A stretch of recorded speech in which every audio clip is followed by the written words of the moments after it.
Hey everybody, this is Rydo and we're back to another minigame podcast for Friday, May 23rd. We'll go through some warm-up for about an hour and then we'll jump into the video game news. So, yesterday was a meetup thing that I've done now twice, and boy was it a different experience. There shockingly seems to be something about getting a much larger draw when you have a Mario Kart tournament than just having a general meetup and not doing anything. And so there was really, while there was about 30 people the first time I went, and these meetings are like 2 months apart, so who knows, this could just be the time of the year situation too. There's all kinds of conventions and events and other things that could also get in the way. But yeah, I think basically 2 months ago, people would have been in summer or just not as busy in school, but all these were adults, so it would be like the adults who had kids maybe would be in trouble, but honestly not all of them were that old enough to really have kids that were that old. Although, in fairness, in yesterday's meetup I also had a nice time with a lady who I would have described as young lady, but had a 20-year-old kid and was bringing her son effectively to the meetup too, so I don't know if you can really describe her as that young of a lady, but she certainly looked like a young lady to me, which is just probably a case of me being old-minded and old in my way of thinking. But yeah, if there was 30 people in the first meetup 2 months ago, I would be surprised if there was, I mean, I can basically just count in my mind, 9, 10, 11, 12, 13, 14, 15 people about, including 3 people who are running the meetup, or honestly, I guess 14 people, 4 people running the meetup. And there was, while it did have the Nintendo Switches and the setup that they had before, there was just not a lot of push people to actually play the Mario Karts or whatever other games they had on the Switches. And then, so there was more of a natural push when I arrived there, which was almost on time, to sit at a table and play board games. I think I used the wrong term at one point, tabletop games, but I would definitely describe it as tabletop games. Maybe that means specifically things like Warcraft and Dungeons and Dragons, but yeah, we weren't doing that. There was one group there of 5 people who were fairly insular. Like, they got there very early and they were playing rounds of the same game over and over again for the entire time I was there, which I suspect was 2 or 3 hours. And so I played like one little brain puzzle type game that is very similar to a game that you can get for free on Steam called Sigils of Elohim, where you have a bunch of Tetris pieces and you have to make them fit. I played a game like that with the young lady for a little bit, and then the event coordinators had this Kickstartered, although I'm not even sure it really is on Kickstarter, game of their own design, and we convinced him, me and 3 other people convinced one of the coordinators to come over and basically dungeon master and explain to us this game, which really we were, I definitely, personally, I'll speak only for myself, I guess, I was trying to do a favor for them and just help them test their new board game.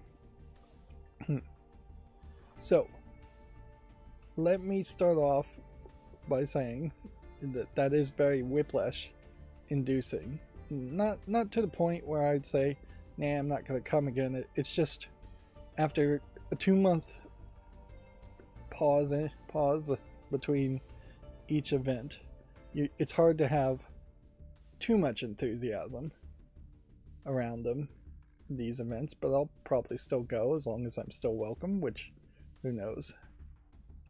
There's always a possibility I would wear out my welcome there.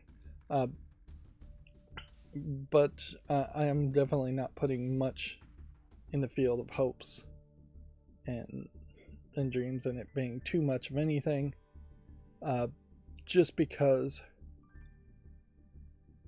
it does seem like it comes and goes and it is just so infrequent.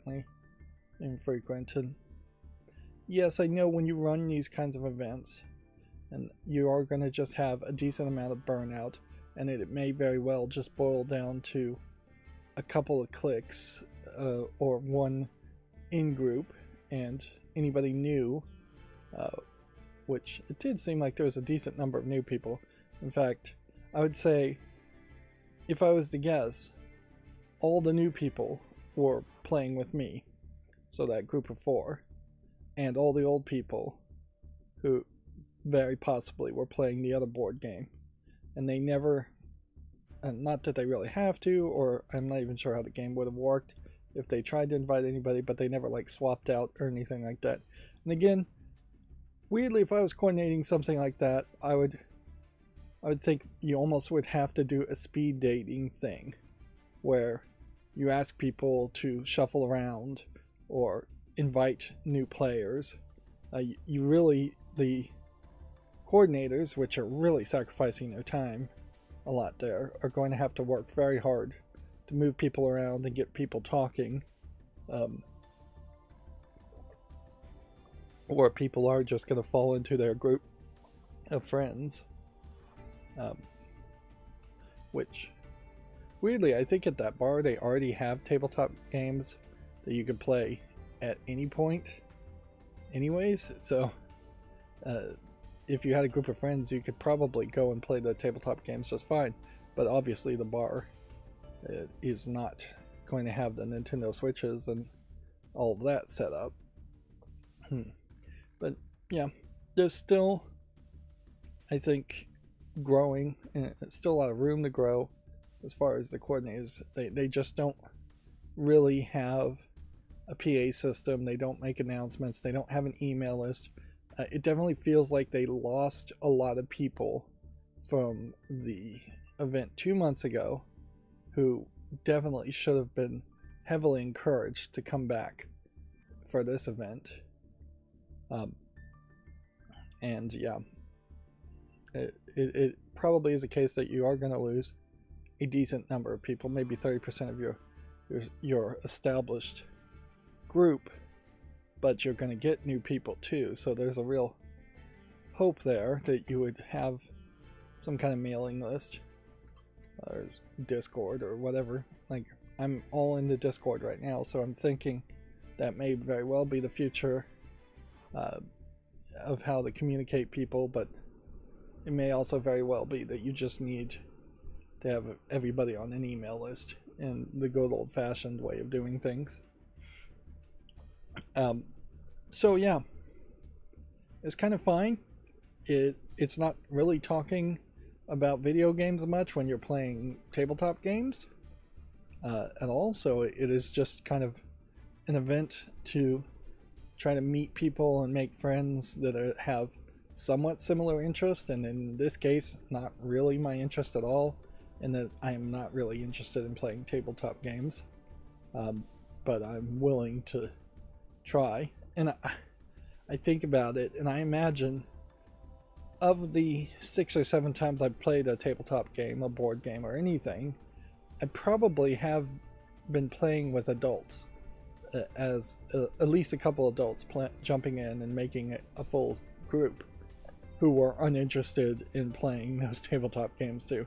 So it's probably pretty common in those kinds of games that really need 3 or 4 players, that at least a couple of people are playing out of obligation and just don't really care too much. So there's probably a higher demand compared to video games on tabletop games to be engaging, be easy to learn, uh, be approachable for new players. And yeah, so I said let's start with the really bad stuff, and I really haven't though. The worst part is the bar. The bar is just awful. It's in need of repair and remodeling, and it doesn't look like any of that repair or remodeling has changed one bit in the 2 months from that I've seen it. It was in need of repair and remodeling in one section 2 months ago. I came yesterday, it's still in the exact same shape. In the middle, later in the evening, not in the middle, both bathrooms just totally broke, and so there was just like not meeting health code, no toiletries at all in the whole facility, with this being a place that serves food and alcohol and drink, which I did confirm that they probably don't have a cocktail menu and can't make cocktails, which, if I was to guess, means they probably don't serve any kind of hard liquor, and are really just a wine bar, beer and wine bar place. Now, this second time was nowhere as busy. The first time there was like 2 events happening at the same time, which double booking events is wrong. And there was just a ton more people overall at the place. So that would definitely be evidence that either there's a reason that a bunch more people were there the first time, and because there was a bunch more people at the bar in general, a bunch of them just moved over to the meetup section, and so they got a big boost there, where this time there wasn't anybody else, and so it was very empty. But for being very empty, the bar still had the music way too loud, and it wasn't just me having the problem with it. The board game maker who was explaining the rules was having a real hard time hearing me, and I was having a real hard time hearing him. So yeah, and since the bar was empty, it might very well have been the case that the coordinators just needed to go and ask them to turn the music way down, and they would have done it. Or it might be a case that they just absolutely refused to do that. And I know that I've heard that the arrangement is that some percentage of the sales is kicked back to the coordinator, so they get a little bit further time. But it can't be too much, although in fairness they did charge me about $8.50 for 3 cans of 7-Up, which is all I drank. Which gets me to my next point. This bar, and I think this is infuriating to me, but it would almost certainly be fighting reasons for anyone else, steals your glasses. I mean, straight up. You go up, I get a glass full and put 7-Up in it, and I'm going to nurse that glass and drink all of it, and after about an hour or two, I look over where I had left the glass on the table just right next to me, and one of the waiters came by, said absolutely nothing to me, and took a glass that still had drink in it. If you paid $20 for any kind of alcohol there, and they're stealing your alcohol from you, I mean, talk about a ripoff. But yeah, I basically got robbed for what probably was a quarter worth of 7-Up. But I mean, I'm already getting robbed quite a bit by that. But I just can't imagine anybody appreciates them running around and grabbing glasses when the glass is next to somebody and it's clearly still being used by that person. Or at any other restaurant where you would get like free refills on fountain drinks, and it's insane this bar doesn't have fountain drinks. And anyways, they are getting them out of a can, out of some refrigerator in the back, basically. But even in that, when you have free refills on things, every waiter I've ever had that's good at any restaurant asks you, do you want me to take this? Or I would put it extremely far away, and it would be a glass that would be completely empty before they would even begin to touch it.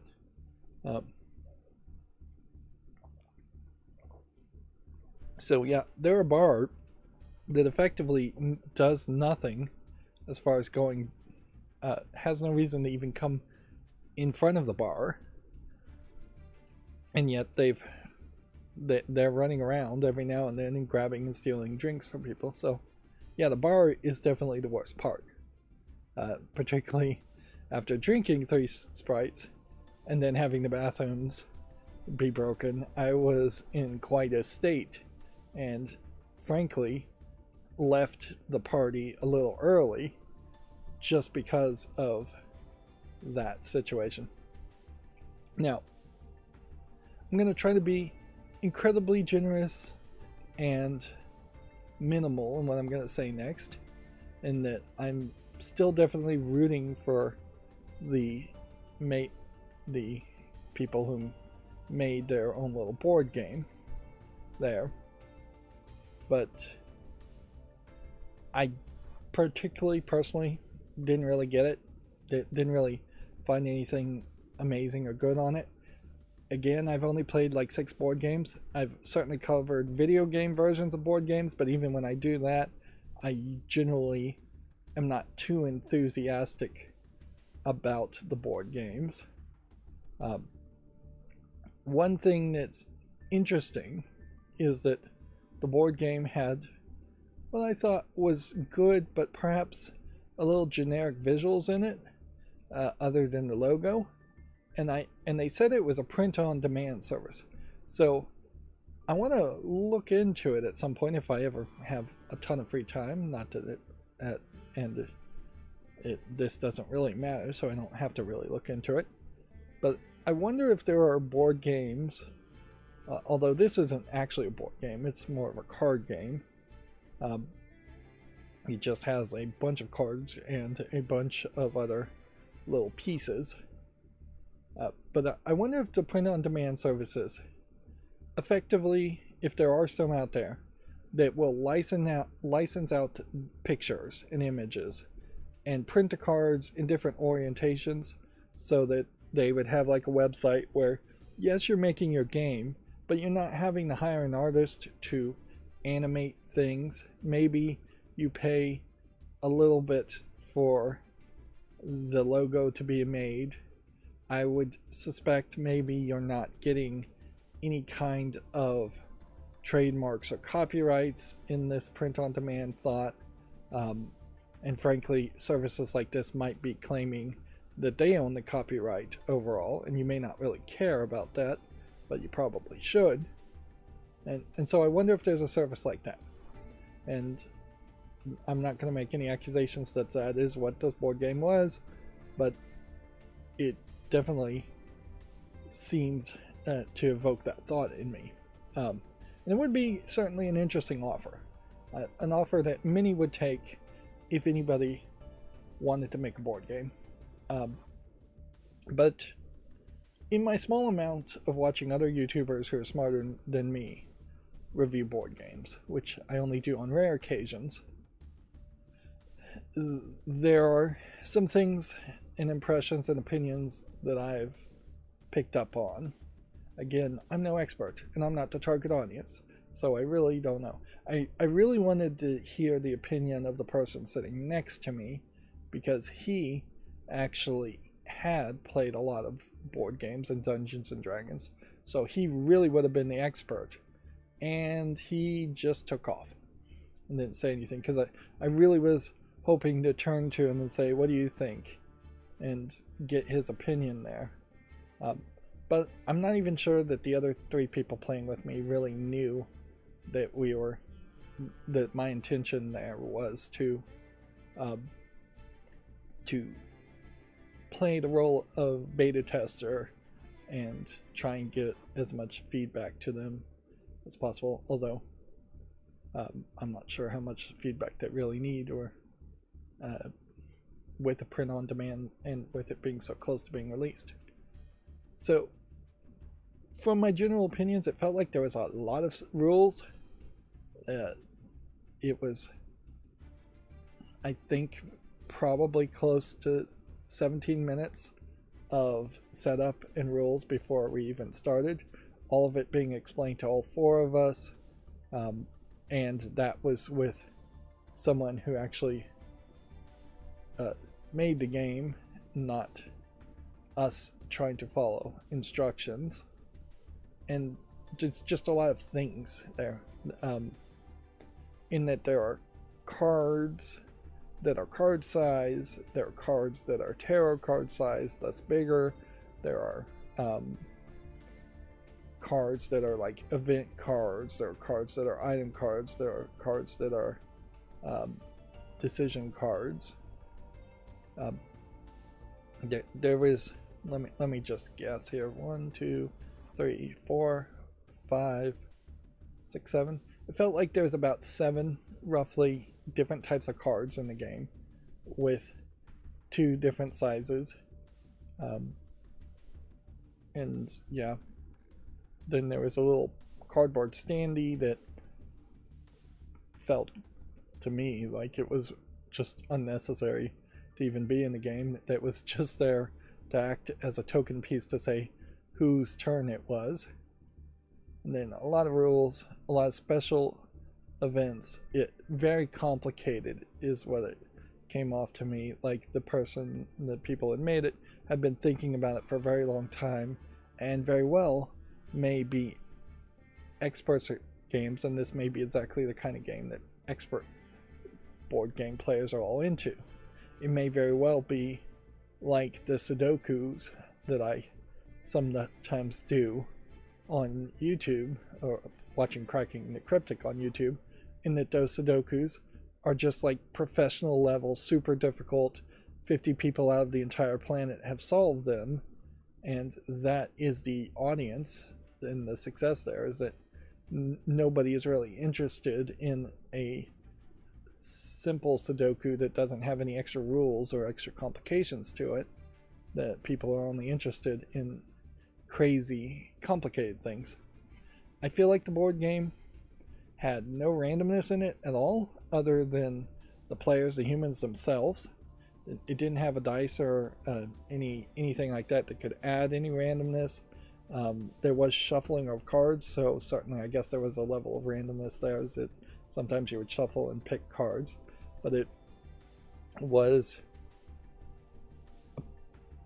what I guess you would describe as a social deduction game.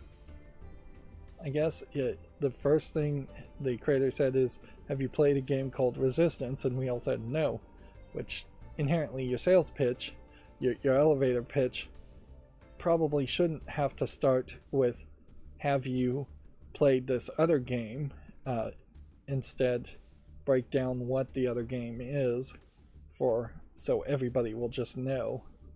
And then for the people in the know, they'll go, oh, it's like Resistance, and you'll go exactly, instead of using a competitor game's name.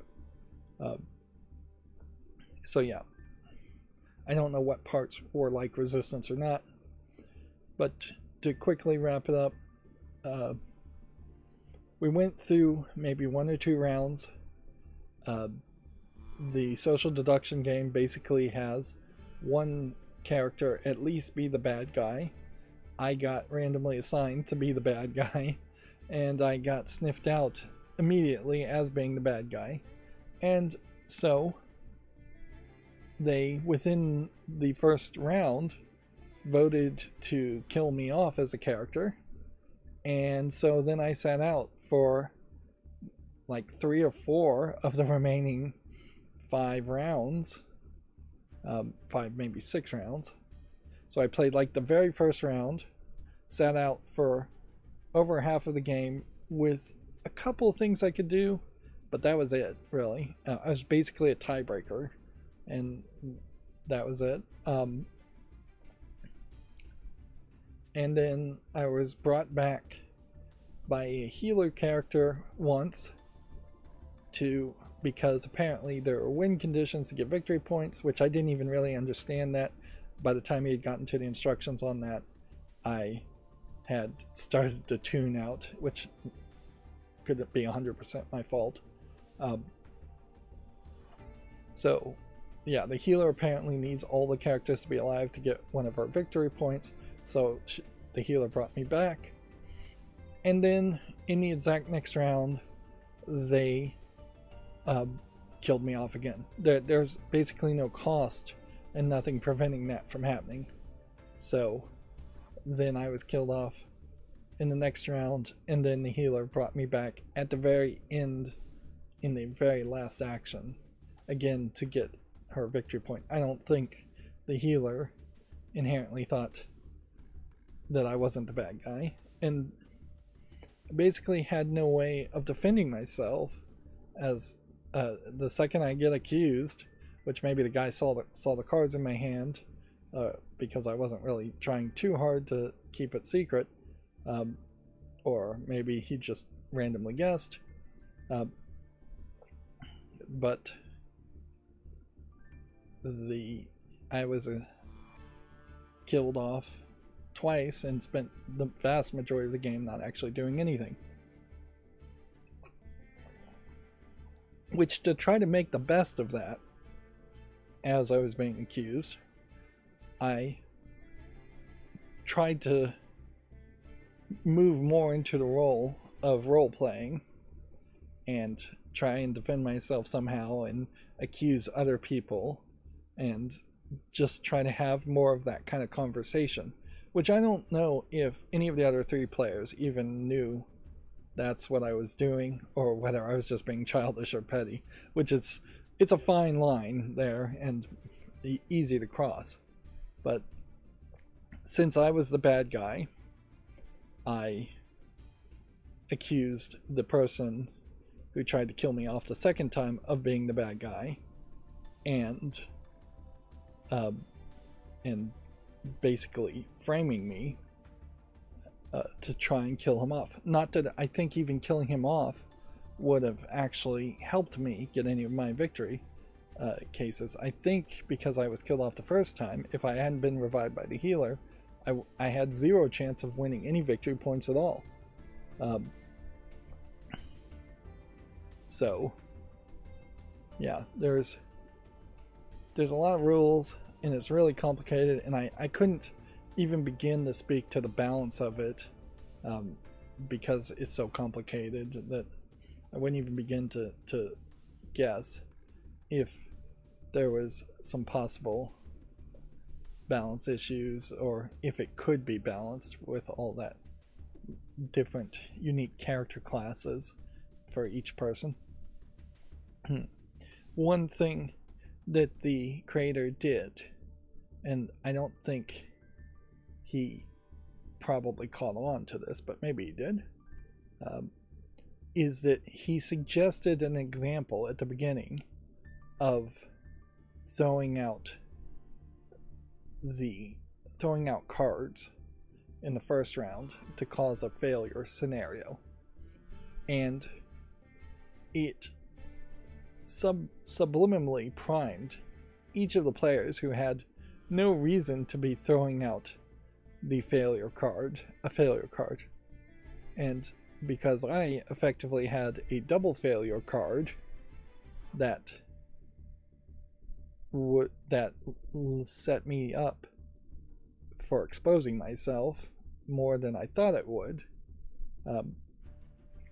and perhaps in retrospect I should have been the one to say the win card, but there was no reason at all that all 4 players should be setting up for a failure scenario, because only some of the character classes wants more victories than failures. at least a couple of the character classes wants more victories over failures. So, and who knows, maybe that is part of the balance there, is that if there had been the right group of characters, different character classes, maybe nobody at the table had a win condition that said had more victories than failures, even though I was the character class of assassin, which was the real bad guy overall. There were definitely some neutral characters that had win conditions where you had more failures than successes. So yeah, I tried all kinds of BS, and I didn't really feel super great as far as arguing and trying to do my best impression of Danganronpa, accusing and counter accusing and trying to twist logic. Although for a brief moment it definitely felt a little fun to play the bad guy, since I had at that point nothing to lose. But yeah, I felt a little bad because the person I was accusing was the 20-year-old kid of the young lady, and the young lady was also playing with us, so it really was him being 20 years old. He may have been a little bit mentally slow, I'm not sure, but to me an average 20-year-old feels like they might be mentally slow or not. So, but I guess I treated him as fairly as I would have treated anyone in this weird situation of a social deduction. But there basically were zero accusations against anybody else, and as I was killed off, I couldn't make accusations really, so I was the only one really trying to roleplay. And definitely it would have been a different game had it been 4 seasoned players who knew how social deduction games go. At that point I would have been the weakest person at the table as far as knowing how to play the game, and but I still would have kind of gotten the idea of role playing. And yes, I do occasionally in game form enjoy playing the bad guy. But yeah, I don't want to be super cruel on it. My best suggestions really would not be anything about the game, and maybe the experience I had is it felt like it took really long because I wasn't doing anything, but maybe that was just a random experience that sometimes happens but doesn't happen that often. There is, I think, from what I've seen, a lot of weirdness around board games, and that a board game that is good but not your favorite may only be played 15-20 times over the course of a few years, and a lot of board games that are only played once and then put back in the box and never played again, and a lot of board games just don't sell in the first place. And it almost certainly is a tough thing, very competitive thing to do. I imagine board game players are always looking for something new, but often probably play games once and then move on. And yeah, even though I do know that there's a print-on-demand service out there that make board games, I don't think I would really... I can't imagine a scenario where I would be able to make a board game that would be any good at all. Like, I don't have the experience there. I don't know the target audience. I can't really even be a critic on it. So the best suggestions that I can make, and did make to them, it was just reducing the part count and thinking about the box and thinking about the sales aspect of it. In that the box in the prototype they had a bunch of stuff, and because you have 2 cards of 2 sizes, those cards are never going to fit inside of a card long box that you might have if you had like a whole bunch of Magic the Gathering. I talked about what it looked like you could sell expansions for, gave some suggestions on how to reduce some of the cardboard stuff, and that's about as much as I could really think of it. And yes, if I was going to make my own board game, probably would be something closer to like the Binding of Isaac 4 Souls, in that it would be so crazy and so unique in the art that I would probably go bankrupt just trying to develop it. But yeah, I definitely would want something crazy and unique.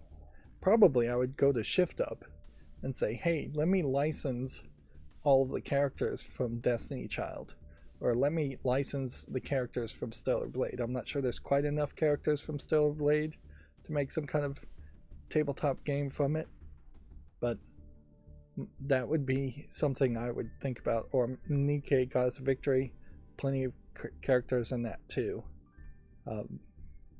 But yeah, I definitely would want a game that would stand out in an art style, and it would probably stand out too much. I bet most tabletop gamers are not into the anime aesthetic too much. Even when you think of like Pokemon and Yu-Gi-Oh, the anime aesthetic is not particularly big and popular or prominent in that artwork. And I have no idea about systems, so I don't know what kind of board game system I would try to create. I would try to keep something, I'd try to make it really small. I would want it to fit in effectively something closer to the size of a pack of cigarettes, and maybe then with multiple expansions go into a larger collector's box that had 3 or 4 expansions each on something like that. And then maybe one box that would be about the size of a pack of cigarettes would have the extra components, the tokens, the dice, any counters or anything like that. But yeah, I would really want to get it down to the point where it could fit in someone's pocket and they could just carry it with them at any time and play it as much as possible, which I guess is the goal of tabletop games, but maybe not. So yeah, that's 40 minutes of talking about tabletop games instead of video games, which is all about a third of the time that the meetup was there, is that you're doing tabletop games instead of video games, which would be fine if you had a meeting every 2 weeks and then 1 week every month was tabletop games and then 1 week was video games. Really, at some point, I think what I'd really love is have a bunch of content creators get together. I'm not sure there's even enough of them in my area to justify doing that, where we could sit around and actually talk about making making YouTube content. But yeah, there's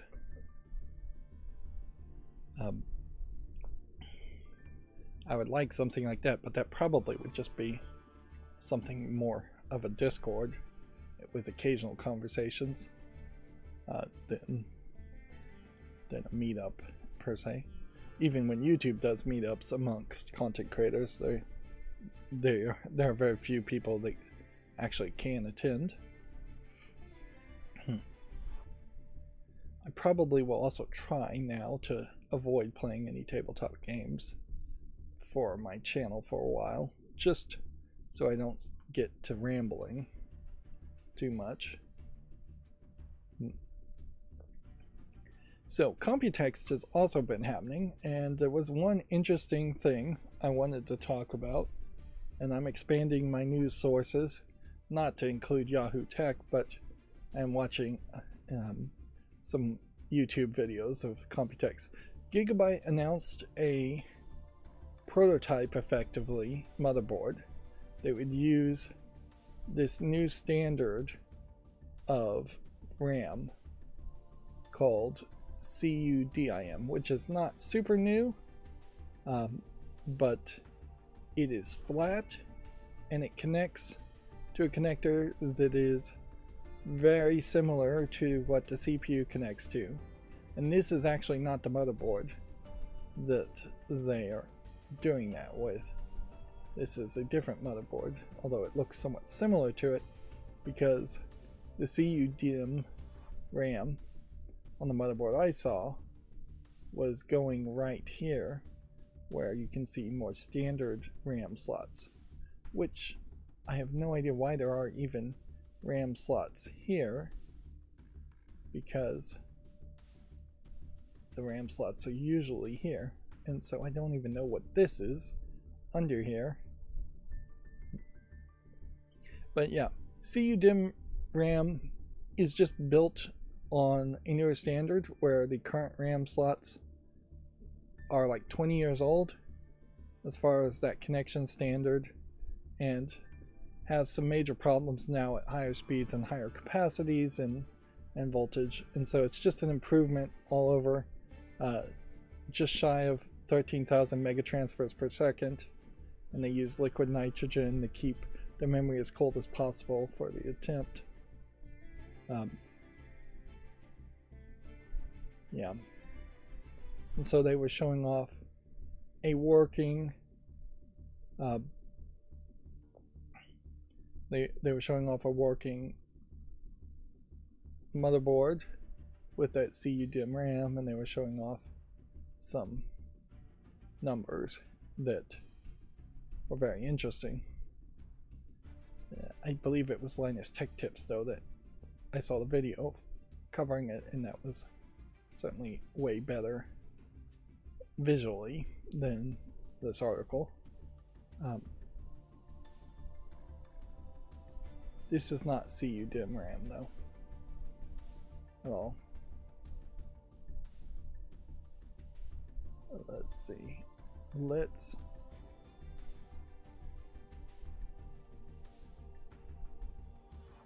That was just a link to a affiliate link, I believe.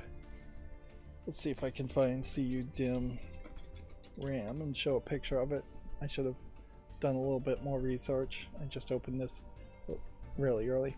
Reason I'm starting about 15 minutes later than I intended was because my macros decided to break and go wild, and I'm not 100% sure why. And now a whole bunch of stuff is. It's not CUDIM RAM, is it? This isn't the new RAM.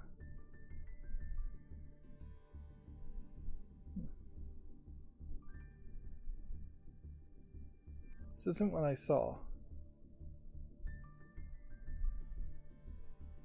I don't think.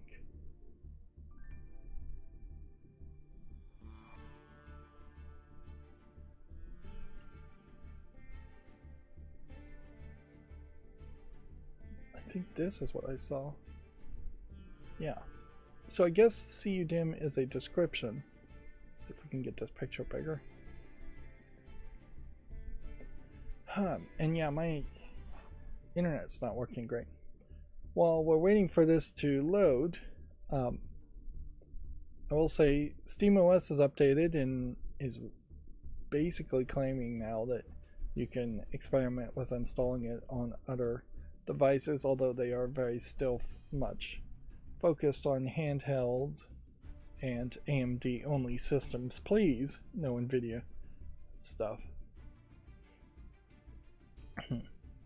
So maybe CUDIM in its different speeds comes in different form factors, but what I was saying was this, where on the back side of these connectors are just a whole bunch of pins that are connecting directly to the motherboard, and then you are just actively screwing it down with screws and not trying to snap it into place, which, you know, going the screws so that things don't get jostled loose is a smart move.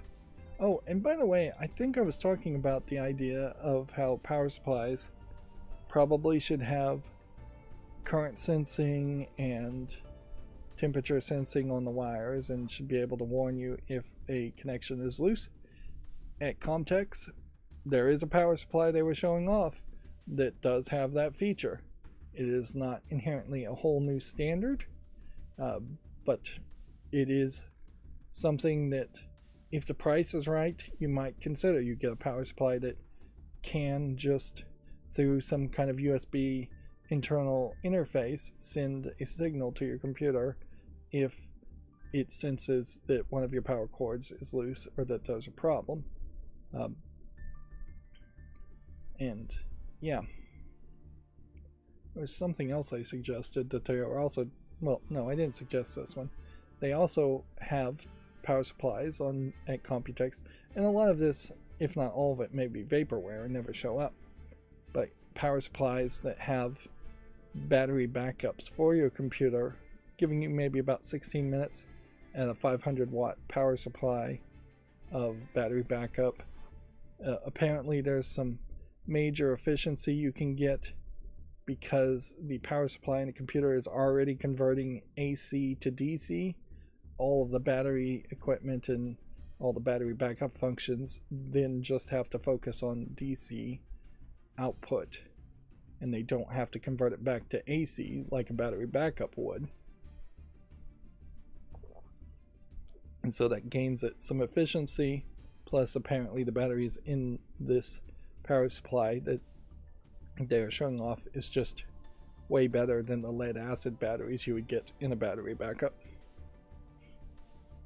But yeah, this is mostly for laptops, but if it becomes the new standard, which there probably should only be one standard, this being in motherboards would work very nicely. It'd still give you the opportunity to choose how much RAM you want in your system and not have to buy a motherboard with RAM put on it. But it is definitely changing the game as far as how you attach things and how the speed will be. In that it will just be a thing you screw down,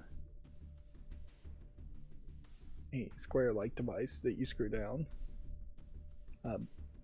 One of the advantages of it being flat instead of being on its side is going to be that you might get better airflow, and CPU coolers could become lower profile, closer to the CPU, whereas often CPU coolers have to put their heat sinks above the height of RAM. One of the disadvantages of it being flat, though, is that you are losing some of the square footage or square centimeters of area on the other side to cram more chips on it. Although I think we're past a point where that really matters too much. Even in this example, you're seeing there's really only 4 chips of RAM here, and I think we really have hit a point where they could squeeze more that way.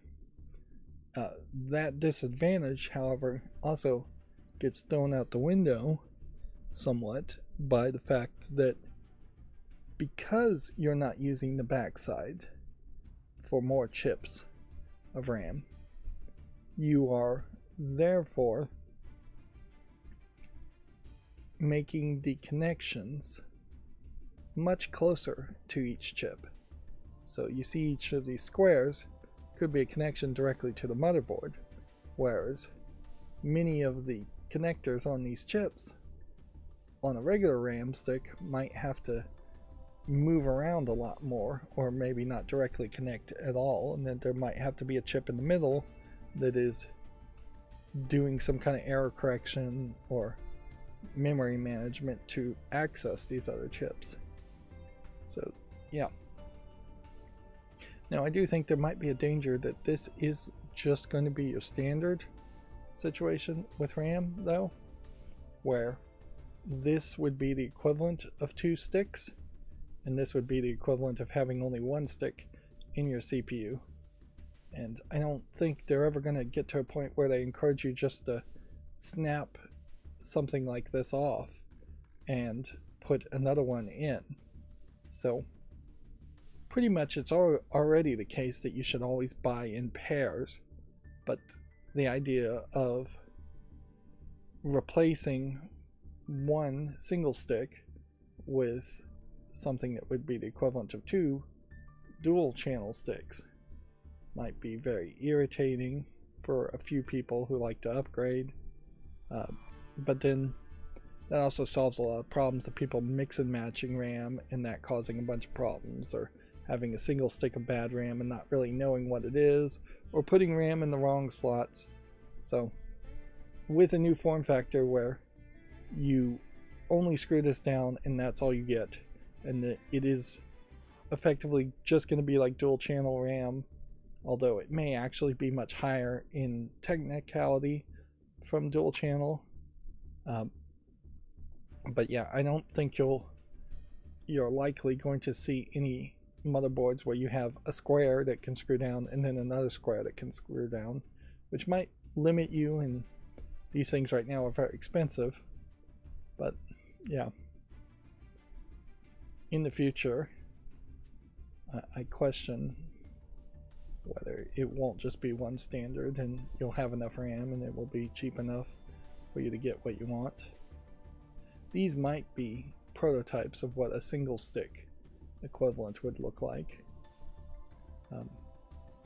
Although notice these screws actually don't really line up, and this one in the center looks like it might even be a peg and not a screw hole.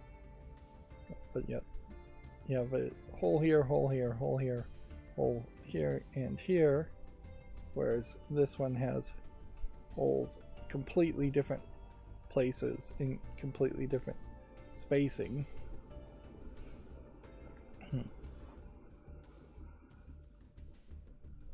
Maybe it's the Cam 2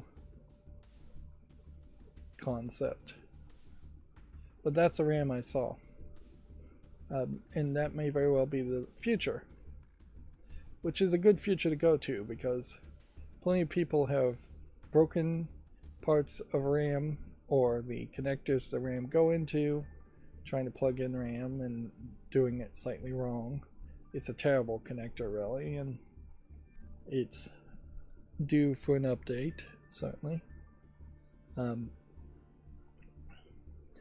I would argue the power supply connectors are also due for an update, and pretty much everything on modern motherboards and PCs, except for NVMe connections, are very, very old at this point, and there is a lot of room for improvement.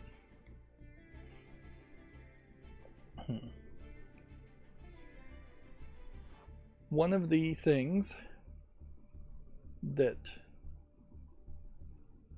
SteamOS seems to have, at least the beta does, is at some point they snuck in the program CUPS, C-U-P-S, the Command Utility Printing Service or something like that is what that stands for. So while the desktop version of KDE Plasma, an updated version of KDE Plasma, does not have all of the packages it needs to automatically detect a printer, I can confirm that after running a command, and I'm not sure I really needed to run the command, I was able to click the Add Printer button from the system settings and add my network plugged in laser printer and actually print from it. So print from a browser. Weirdly, at the moment, I cannot really confirm that Firefox as a browser is installable on SteamOS, but a customized version of Firefox, I think called Floof, F-L-O-O-F or something like that, will install and work from the Package Manager Discover Center, which, yeah, you really need it, because when I went back into Steam, into the desktop mode on SteamOS, the Manifest version 3 of Chromium, which is still mostly made and maintained by Google, now forces Manifest version 3, and plugins and extensions like uBlock Origin were disabled and labeled as incompatible. And even though you can leave them enabled, I suspect they are not actually doing what they need to. So I thought maybe you could just use Chromium, and Google's nonsense with Manifest version 3 and trying to block uBlock Origin wouldn't affect it, but that was far too hopeful. I was pretty sure that I was being far too hopeful. Anyways, I haven't played with it too much. I was playing with it a little bit more just because of my macros taking so long. But yeah, there's a ton of updates, and we'll probably get a Gaming on Linux article covering it all. But yeah, the fact that somebody did sneak in printer support is nice. It is also coming with a program called File Light that just shows how much files on desktop mode are taking up space, which that's nice. And so yeah, I don't know if there are any major stepping speed bumps now with SteamOS to the point where I would have any hesitation trying to install SteamOS on my new computer whenever I get around to building my new computer, which may be a while. Yeah, I had a whole new cell phone I was going to move all my apps to and start using, and just today I realized, you know what, I started the transfer process a couple of months ago. At this point, I would have to start all over again and just copy everything from my current phone, and I might as well just let my current phone be my current phone for as long as possible until the battery becomes either intolerable or I actually do lose it, break it or something. So on my current phone, I'm still playing Memento Mori. I was going to try that on the Steam Deck just to see what that sounded like on the speakers, since the Steam Deck has some nice speakers. I am still playing Pokemon TCG Pocket. And I am still playing Magica Modica. And Magica Modica in particular, I'm still just like really close to being maxed out on that. And see, that is about an hour. Let me close that. It just does not want to close. And so what I want to do is we'll rush through the rest of the news when I get back from my first bathroom break. But I'm going to take that right now. So I'm going to pause the recording and I'll be back in like 20 minutes.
Okay, I'm back.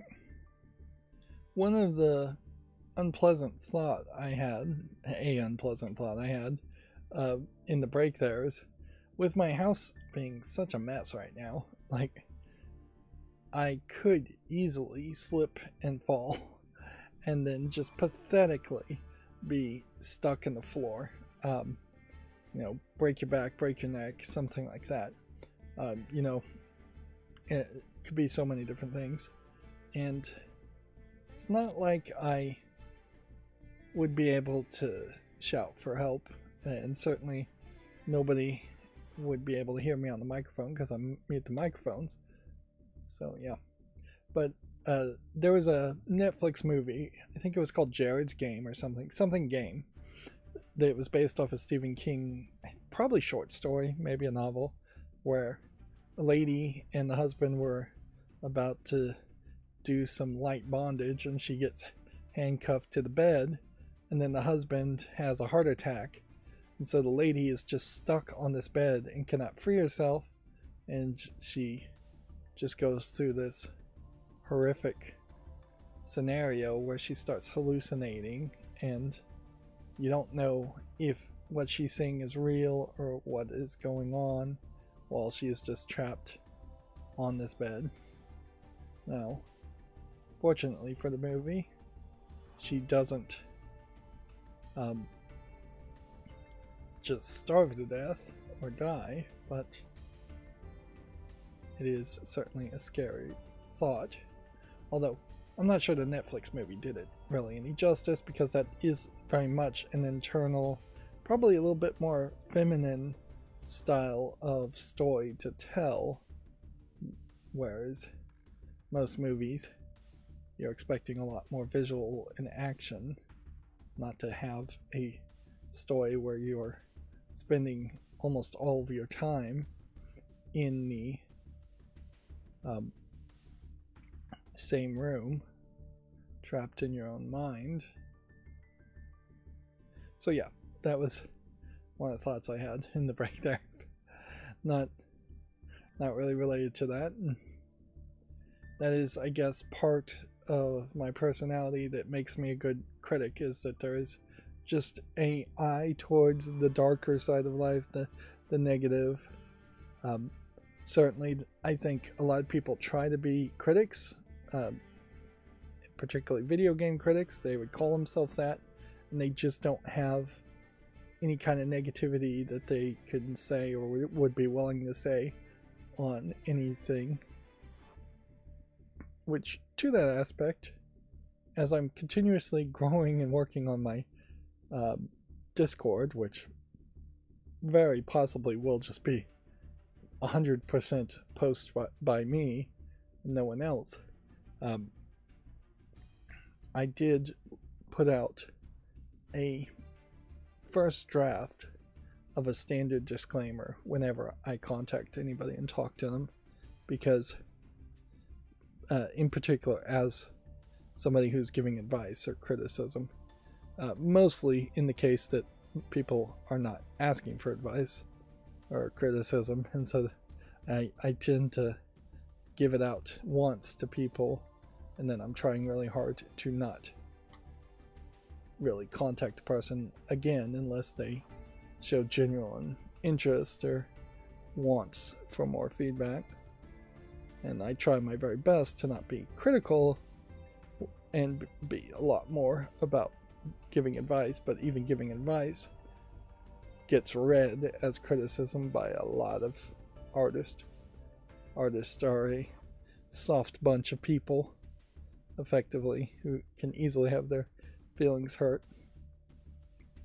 Which, I might as well connect this to me still playing Blackwell Epiphany and going through its director's commentary, second playthrough, which it kind of feels like the artist, who also has some commentary, worked a little bit more on the game than you would seem, and had a little bit more control on the final product than you would think. There was at least one commentary that gave that indication. But yeah,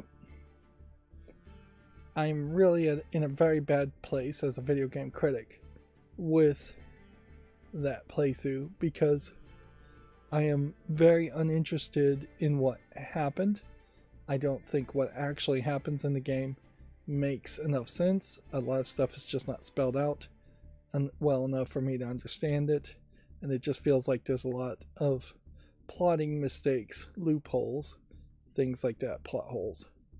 And as I've continuously been criticizing things and trying to criticize things one at a time, one specific puzzle, one specific scene at a time, and not just be generic in my criticism, a better thoughts have just come to mind.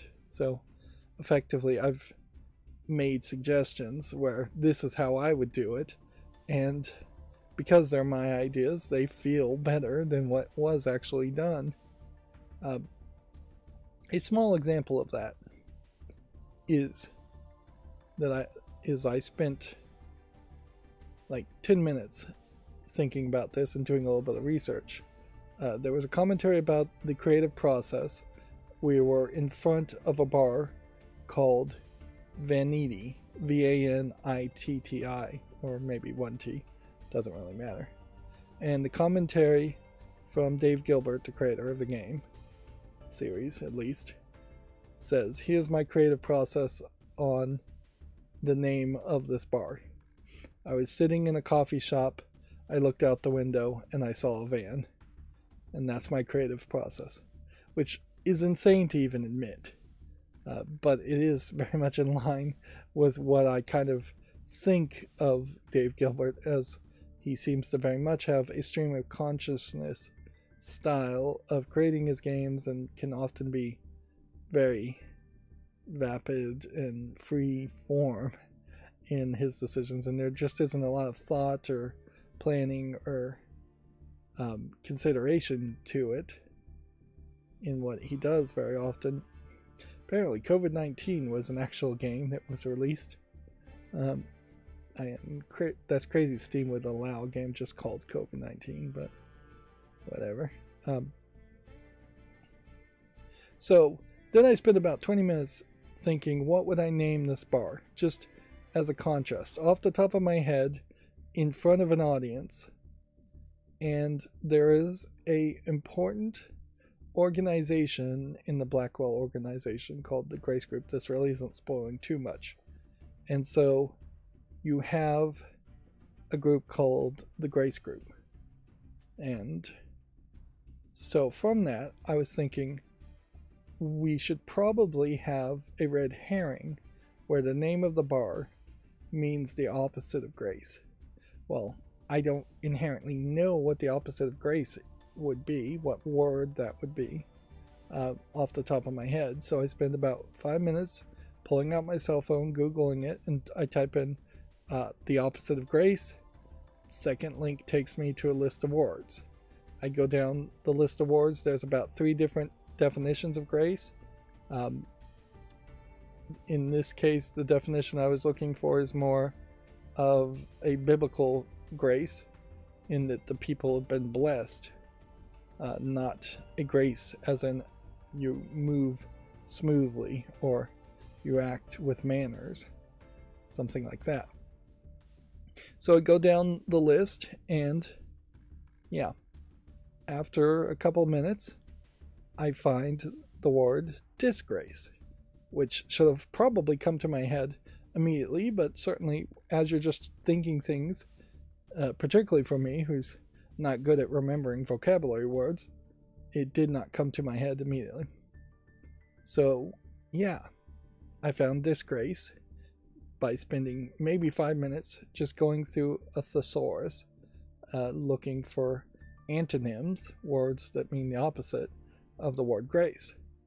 And club disgrace or bar disgrace is, in my opinion, again, it's my thought, so obviously I'm going to think it's better, is way better of a name to name this club as a red herring, like it might be the location that is the bad guys hangout or something, when it could just be instead a funny coincidence, and the Ryder playing with the player of the game, teasing them, which would have worked absolutely perfectly because the bar is where a pimp is running plus prostitution out of it. So Club Disgrace would make a lot of sense, and it used to be a cabaret bar in the past, so it could have been Club Miss Grace, or with a D replacing the M at some point.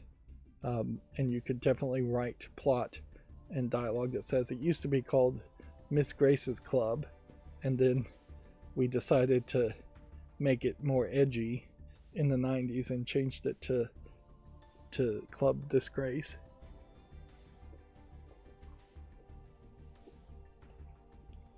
And yeah, I think that's a better idea because it led to more being done with it than just naming your bar Vantini because you saw a van and then the name not meaning anything. There is maybe a martini glass you see in the bar, and that's about the only thing you could say. Is maybe it's a hint, a very subconscious hint to pay attention to the martini glass, but I wouldn't even say it was that much. And if it was that much, then why have the creator of the game not claim that in the commentary? Since the commentary is being made after the fact that the game has been made, he easily has every opportunity to big up himself and lie and make himself seem a lot smarter than he is. And I guess I applaud him for his honesty, but he is so honest it's to the point of self-deprecation, and it certainly doesn't, even though he's honest in his commentary, or at least seems like he is, it doesn't cover up the fact that there is still just a level of arrogance there to have director's commentary. But since Blackwell Epiphany is the 5th game in the series, maybe the arrogance was 5 games ago. Maybe it made sense 2 and 5 games ago, and he just got painted into a corner, and then just kept having to do commentary. But I don't know. I think you could have stopped at any time you had wanted to, and that would have been fine by most players. Yeah, I definitely am not really at the point where I would suggest playing the Blackwell games. If you are going to play them, you don't play the commentary. Don't try to get achievements. Try to go through it very quickly, and know that you're going to have an average experience at best. Blackwell games, as point-and-click adventure games, are kind of not point-and-click adventure games, and really I think would have done better if they were more visual novel games, because it is more about the characters and the conversation by far than it is about picking up items and moving around. But yeah, it's been too much time, frankly, now playing the Blackwell series, and I'm ready to be done with it. And yeah, move on to something else, which I'm also still decluttering and cleaning my house, although mostly I'm going through photos. Which, yeah, sorting photos is kind of awkward. Old family photos of people you barely may recognize. It's interesting, this is not loading. Let's reload the page, see if that helps. There's a weird thing about Firefox too, that when I hit the reload button, it doesn't want to really reload immediately. And sometimes it doesn't really reload at all. But yeah, it says it's reloading, but I usually have to come over here and right click this.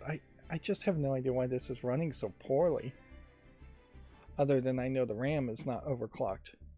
But it was running fine before, and I can't even blame it on having a bunch of tabs open, because I don't have a bunch of tabs open.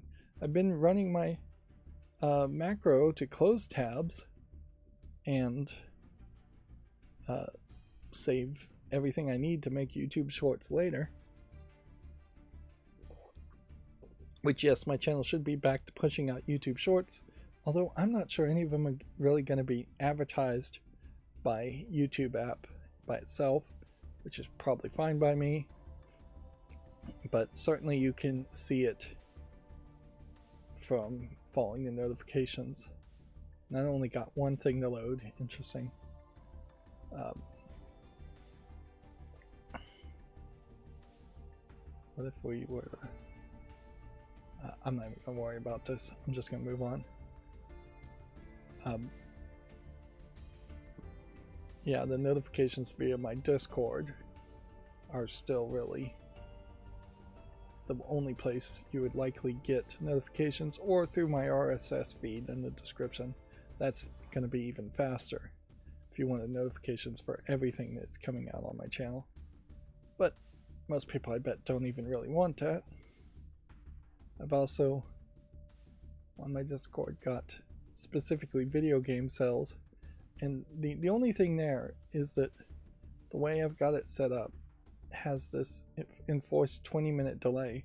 So a Slick Deals sale for a video game that comes through my Discord feed of the Deals channel, being 20 minutes away, may be too delayed, and it may just be 100% sold out always, regardless of what the deal is. But it is faster, certainly, of an experience to go through the sales by only looking at video game sales than going through the official front page RSS feed of Slick Deals, where you have to skim through several other things on sale. For instance, I believe we're close to Memorial Day, and there looks like there is a mattress on sale on Slick Deals for about half off for like a Memorial Day sale.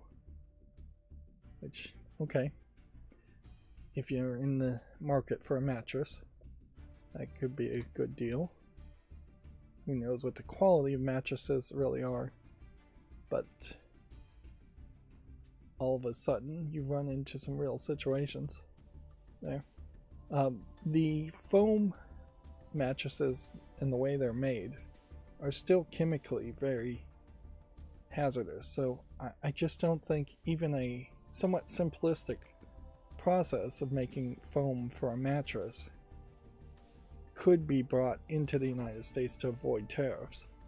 And so if you're getting a $300 mattress, let's say that's about an average price of a cheap mattress, and then there's 150% tariff on it, that then becomes like a $1,000 mattress, and that's way too expensive for most people to spend on a mattress, or way more than most people want to spend on a mattress that is just a cheap foam mattress. But even at that, I just don't think you're gonna all of a sudden have pop-up shops trying to make foam mattresses inside the United States because of chemical reasons and health and safety reasons. So yeah, now might be a decent time to take a mattress sale if you're anywhere close to thinking you need one. Steam Decks, unfortunately not on sale, refurbished at least. We should go to the front page actually and check and see if the regular non-refurbished ones are in stock. But yeah, particularly with this latest Steam Deck update, SteamOS update, there is a decent thought that we'll not see refurbs in sale ever again. Well, maybe we'll see them, but they will just be in very small numbers. Is there a link from this page to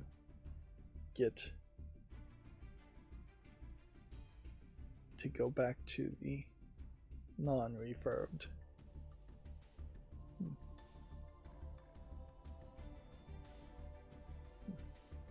Yes. Here. If that wants to load.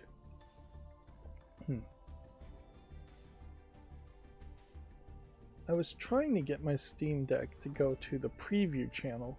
There is the main channel, the stable channel as they call it. There is the beta channel, which is slightly newer but a little bit more buggy. And then the preview channel is basically just as buggy and as new as possible. So yeah, you can buy them new at the moment. And so far the prices have not changed. Yeah, and weirdly, with the way the tariffs have been going and being implemented, everybody I think is just waiting for somebody else to catch the blame for being the first person to start raising prices quite a bit. Nintendo being excluded from that conversation, as far as Nintendo probably doesn't care if people are upset and yelling at them for price gouging because of tariffs. That being said, Trump did just imply he was planning on putting a 50% tariff on the entirety of the European Union. So, yeah, once again, we're losing perhaps trade partners or getting increased taxes, or however you want to look at it, or just negotiating and playing bluff, maybe. That being said, for video games, I'm not sure if there's too much. Fantasy Life I is all the way up to the second spot, and it just jumped up there. Wow, so people are really loving that game.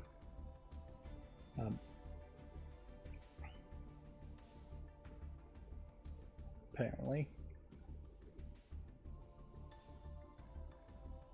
Yeah, as far as video games go, there are some game makers certainly in the European Union, but there really isn't a lot of hardware coming through the European Union in any way.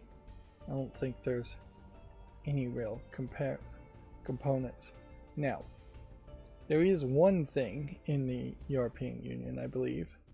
It is the only manufacturer, as far as I understand it, of the lithography technology, and it's, I believe, in Germany. There's one company that makes this lens type device called for lithography, and these lenses are magnifiers that are super precise, and it is how the chip makers at TSMC make their gold wafers that they make the chips on.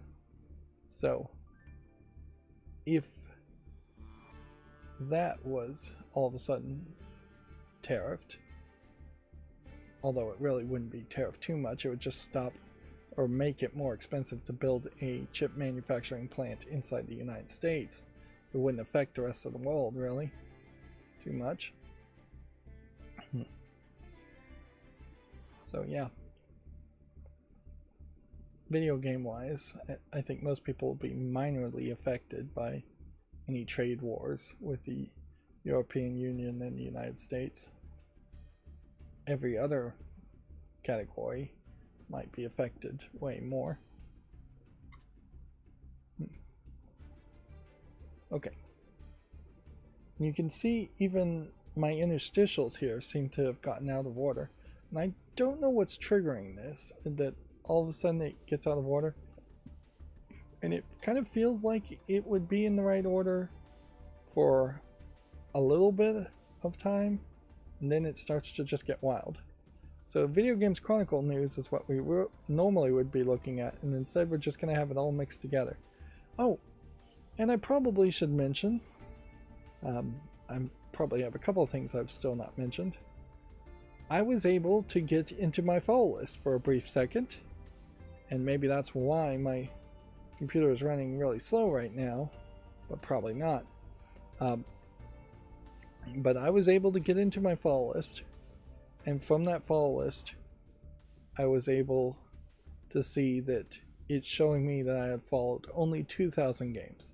So I don't know why it says I'm following 8,000 games, although it is somewhat plausible that maybe 6,000 extra games are technically in the follow list, but they have all been removed from Steam and thus are being hidden from me. Although it doesn't seem like that's really how the follow list works. Or there was some kind of glitch where the follow list is only showing me the first 2,000 games, and then it's got another 6,000 hidden in its database somewhere. That is also a possibility. So anyways, I got into my follow list, and so I stupidly tried to open all 2,000 games, and my computer locked up trying to do that. So yes, I cannot open 2,000 tabs of Steam pages, but I was able to recover and reboot Firefox, or restart the Firefox program, and go through a few games, maybe 100 at most, and remove more things from the follow list. But now I can't get back into the follow list, so it is just going to seemingly take a while to slowly try and get everything off the follow list, which is what I'm trying to do, is just very much put more things on the wish list, even if I'm not actually going to buy it. Immediately I'm going to have to do a wish list cleanup after I get the follow list completely emptied and fixed. But in the future, this problem should be solved, and we won't have to do it ever again. Or I won't have to do it. I'm doing it off screen. There's no reason to stream me struggling with pages trying to load. And I probably could have opened the 2,000 tabs had I changed the plugin I was using to open all the links to delay not 10 seconds per opening, but 20 or 30 seconds, so that there was just a very long buffer. Then I would have to go to sleep, and then, yeah, 30 seconds times 2,000 would be probably several hours of it slowly opening each page. Gamatsu says Fantasy Life I, the girl who steals time, free DLC update The World has been announced. There was a slick deals for a game that was going to be delisted from Steam, and so the whole game is just free at the moment, and the soundtrack is free, which feels weird, certainly, to have a situation like that where, like, I'm clicking on where it thinks the link is and it's not reacting. Maybe it finally did. But yeah, the idea of something being delisted and thus they're selling it for free feels weird. The only thing I could think is that this is some weird thing the publisher is doing or the developer is doing because they're changing publishers. While that loads, Zenless Zone 0 version 2.0 update, where the clouds embrace the dawn, launches June 6. And that is from Komatsu. Yeah. Just overwhelmingly positive of a game. And now there is edition upgrade. That is $13.99, so that is not the DLC. That and they're giving out some kind of gift codes in their recent events and announcements. Crafts and Meister announces a casual party game called Blokes on Blokes for PC. Sounds like a British game if I was to guess.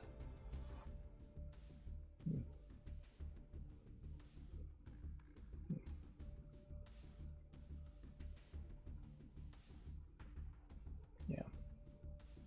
Might have a mistake here on my plugin where I'm closing the old tabs and keeping the new ones, which makes a lot of sense, but when things are really slow like this, that may be just slowing things down more. That game does not look interesting to me at all, so we'll move on. Pop You Come. I'm not sure how else you would pronounce that for PC, launches June 1st. Pop You Calm, not come. Yeah, still awkward name.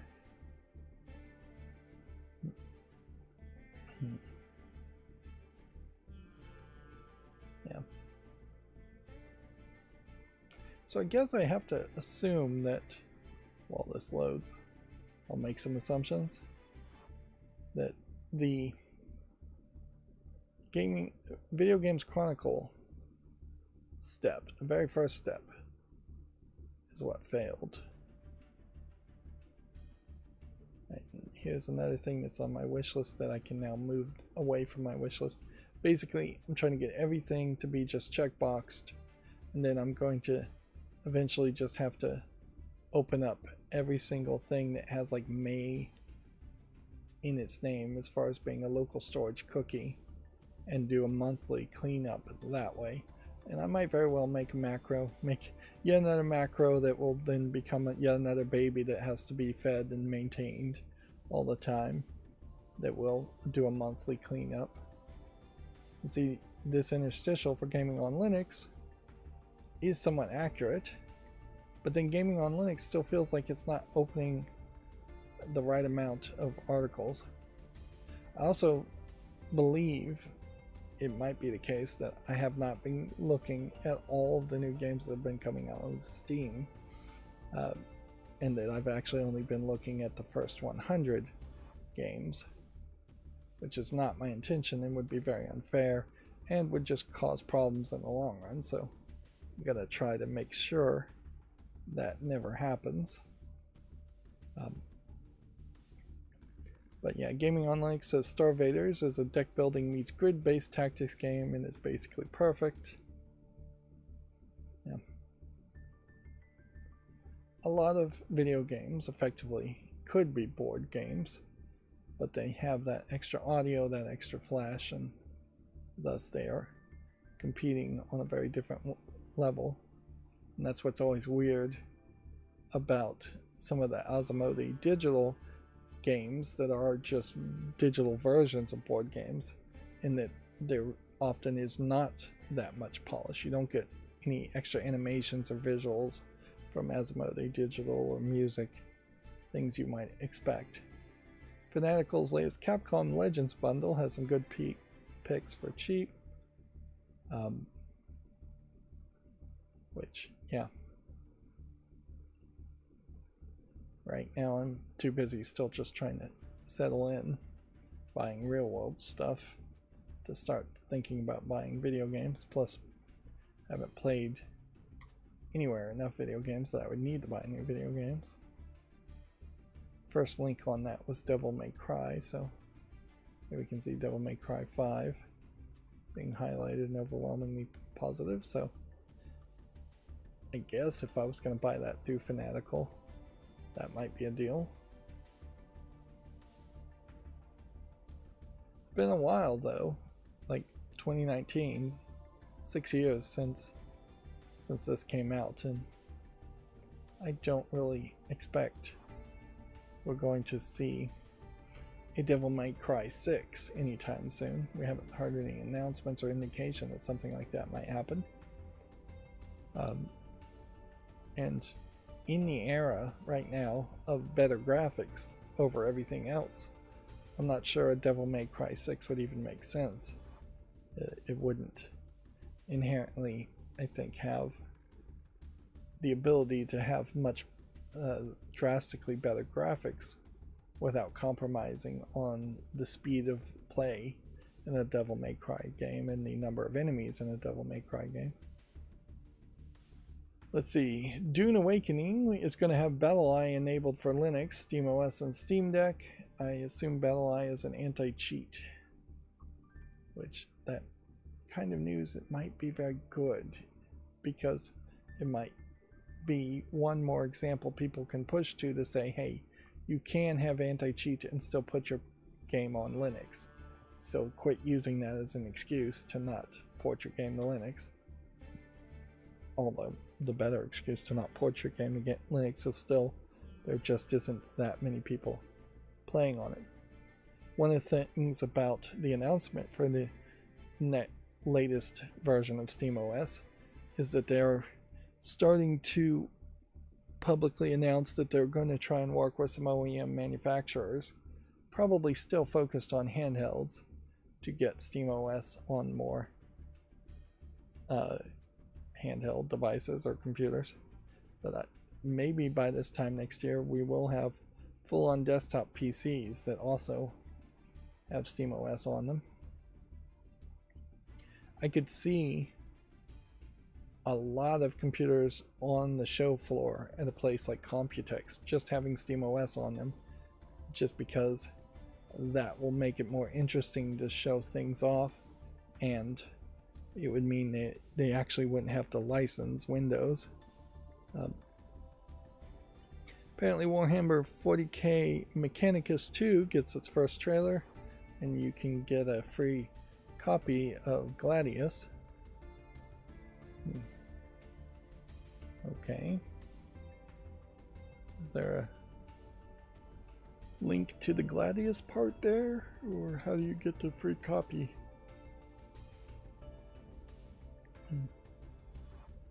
Plus you can get a free copy of Warhammer 40k Gladius, Relics of War to keep, and the original Mechanicus has a big discount.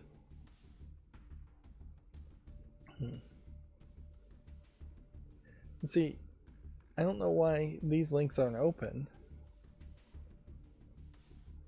What did I change that made such a drastic change? Yeah, I wasn't doing any testing today, and I probably should have. But yeah. All these links should be open already. I don't see a link to Gladius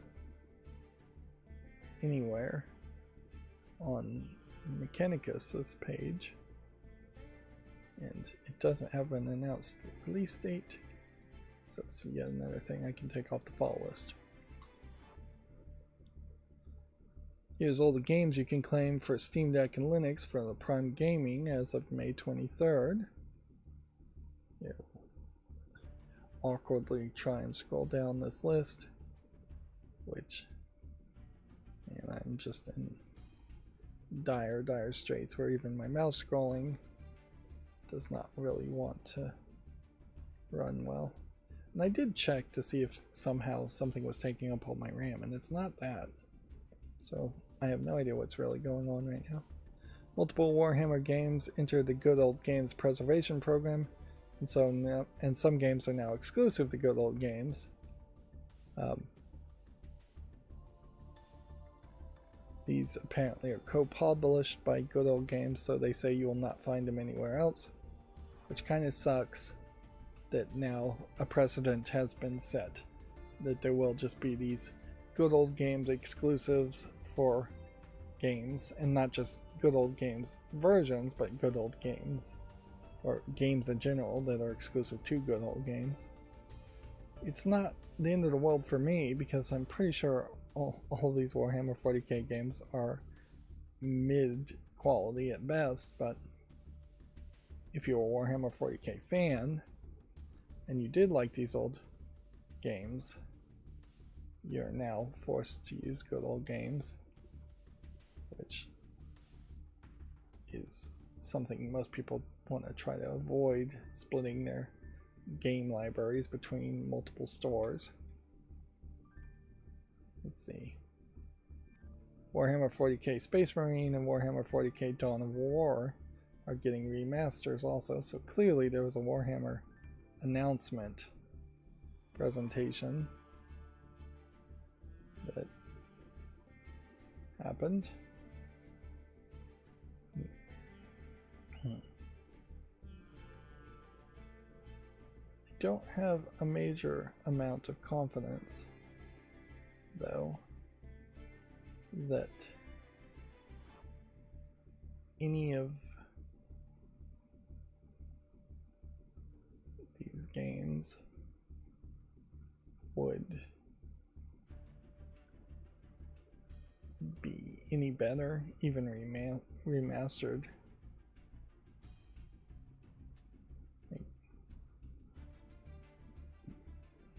I don't know if I really even have any confidence that they would be any better if they were remade.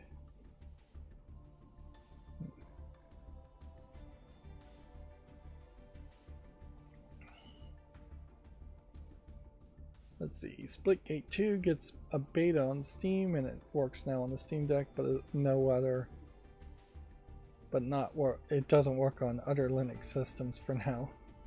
Weirdly, only working on Steam. The game I talked about earlier, I tried to run that on the Steam Deck, the Signals of Elohim, which is just a little Tetris minigame thing, and weirdly it doesn't work. You'd think something like that would have a high chance of working and not being difficult, although perhaps it is difficult because it might be programmed in the Sirius engine, and most of the compatibility programming from Proton focuses more on more common game engines like the Unreal Engine. Yeah, maybe that's the case. So that's probably not a great way, though, to try and shop for games if you're looking for games that might run on the Steam Deck and you can't use something like the Steam compatibility charts. Like, I just don't think you would start looking at games by their engine and what are the odds that an engine would be supported. I don't think that statement is even going to prove true as a thought. Apparently a deck builder meets auto shooter in Hordes of Fate, a Hand of Fate adventure. The demo live now. Interesting. Hand of Fate 2 was too difficult of a game for me and fairly repetitive of what the first game was. I think Hand of Fate had an interesting concept that perhaps was just not implemented as good as it really should. Perhaps there's some similarity in that, once again, it is mostly a tabletop game to start with, and then it has just a lot of flashy animation, and then has you engage in fights. Hand of Fate 1 and 2 do. Is this gonna unfollow? Probably never.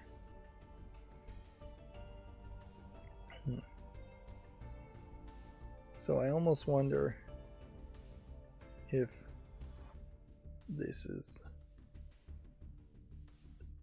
a spin-off game made by a completely different team. Yeah. The card art in Hand of Fate is somewhat unique. Yeah. I can't help but feel, looking at the screen though, that you're basically just playing something like Diablo, and you have 5 spells in the middle of your screen in the form of cards.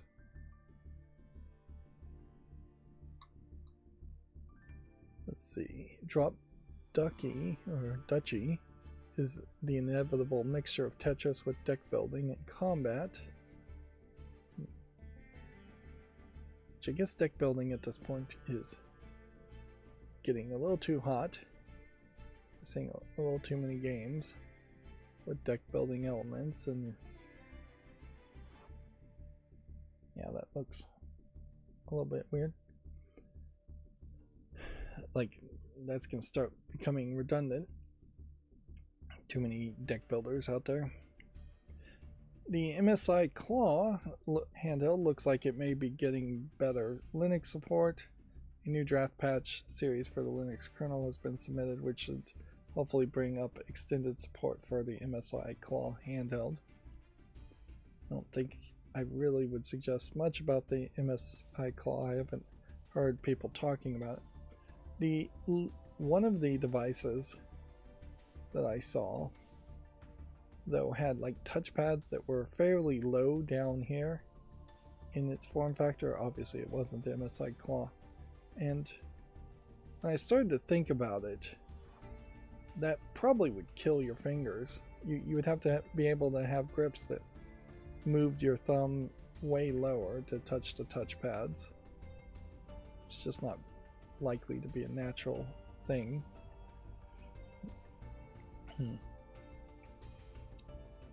So yeah,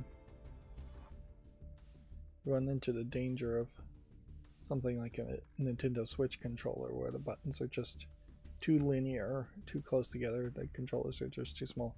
Oh, I should say, I did get a 8-bit controller with Hall effect triggers and nice features like that. Took it out of the box, held it in my hand, and then put it back in the box. And I'm going to give it away because it's slightly too small for my big fat old person hands. There's something very nice about the Xbox controllers, and arguably maybe the Xbox controllers themselves are still maybe a little small, but anything smaller than an Xbox controller, even by a little bit, is just too small for me. They just don't feel comfortable to me, and it is definitely a comfort issue. So I would hope that the 8-bit controller is fine in quality, and with Hall effect sensors it should be. And I only got it for like 15 bucks, so it was a pretty good deal.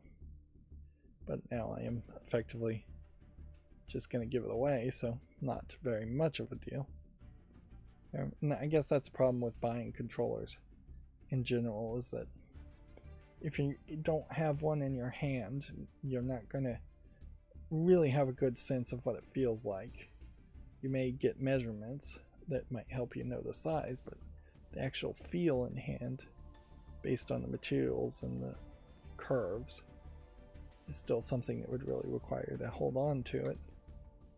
And that is why I've been mostly sticking to Xbox Core controllers, even though the prices are going up and up and up on those, just because I know what that feels like, and I know it's the right size for my hands, or at least the best controller I've found so far for my hands. Weirdly, it is weird that I cannot name off the top of my head a controller that is designed to be even larger than the Nintendo controller. There are accessibility controllers that are larger, obviously, but nothing that's just like 10%, 5% larger than a standard Xbox.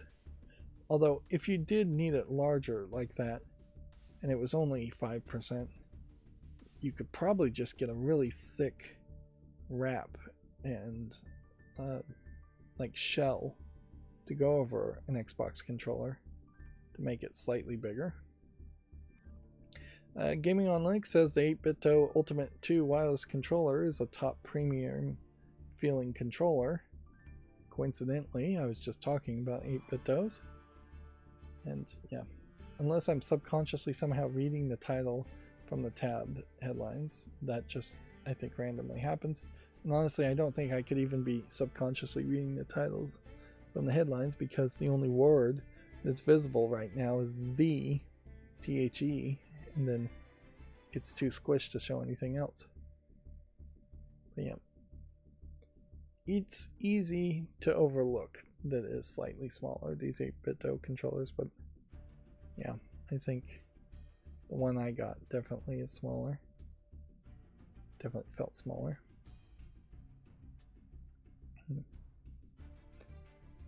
And speaking of slick deals, I got a new toothbrush, or perhaps personal massager pretending to be a toothbrush, that has a docking station and a magnetic inductor charger, which is interesting. What really what surprised me though is that when I went to use it, it was just vibrating like crazy. Just like, I think it's 4,400 vibrations per minute is what it sells itself as, and it's just like, okay, this goes back and forth or left and right basically. I think it just kind of goes left and right a tiny distance, which I'd been using cheaper head spinning models that would spin the heads of the toothbrush but much slower, and yeah, the toothbrushes overall are stubbier and shorter than what the one I've got now. So far I am shocked that it's so powerful, and we'll see what it can do as far as how I feel about it in like 6 months or so. But yeah, if you told me it was just a very cheap motor that just spins as fast as possible and there's no other thought behind it than that, I'd probably believe you. It does have 5 settings though, although it's not like a smart toothbrush, and we really haven't gotten to the point where I think anybody really wants a Bluetooth toothbrush that sends off data to say how long you've been brushing so you can keep records, or so they can raise the insurance on you. More likely the latter. There is something about the toothbrush though that it might be very cheap in that it does sometimes just seem like it pauses for a second. And I thought, oh, maybe the vibrations pause for a second to say you've done one side and it's been 30 seconds. Do the next quarter of your mouth for like a 2-minute brush or whatever. But then the timing seems to be way random, so I don't think it's intentional. It may be that it is just a piece of junk, which that would be a shame if that's the case. If it breaks, like, that's the big thing, is it going to break? Is the internal battery, if it has a battery at all, it might have a supercapacitor, is that going to wear out? So it's just going to be a long-term test for me. I'm slowly trying to convert everything I have to be black in my bathroom instead of your typical white or otherwise a specific color, just to hide the occasional water spot and not try and have to make everything as perfectly clean as you might want to for something that is pure white. Although you still want things pretty clean in the bathroom as far as toothbrushes and soap dishes and things like that. I also saw a soap dish that, for a bar of soap, holds it at an angle in the air. So you suction cup it to the side of your sink, you take the bar of soap, wash your hands with it if you are not using liquid soap, and then you put the wet bar of soap in the cup in the holder, and all the water drains out and into the sink as it dries. Let's talk about video games though. Ninja Action RPG Adventure Katana Dragon recently added Linux and Steam Deck support. Okay. And see, it almost seems like we're going to be done with the Gaming on Linux articles, which is interesting. So yeah, the SteamOS version 3.7.7 beta brings battery charge limit option and improved Lenovo Legion Go S support. I think this has already been superseded though, where they put it out basically a day ago, and now they have an official 3.7.8 I think version that is on the stable channel. So maybe they only needed like a day of testing and that was it. I wanted to go from the beta to the preview channel, but my my Steam Deck doesn't seem to want to do that.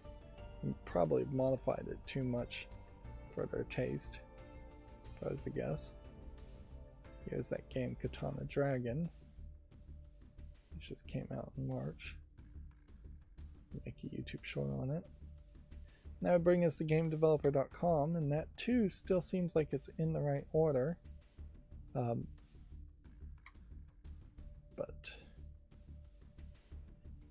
I'm not even going to try and use the Adjusterify stuff.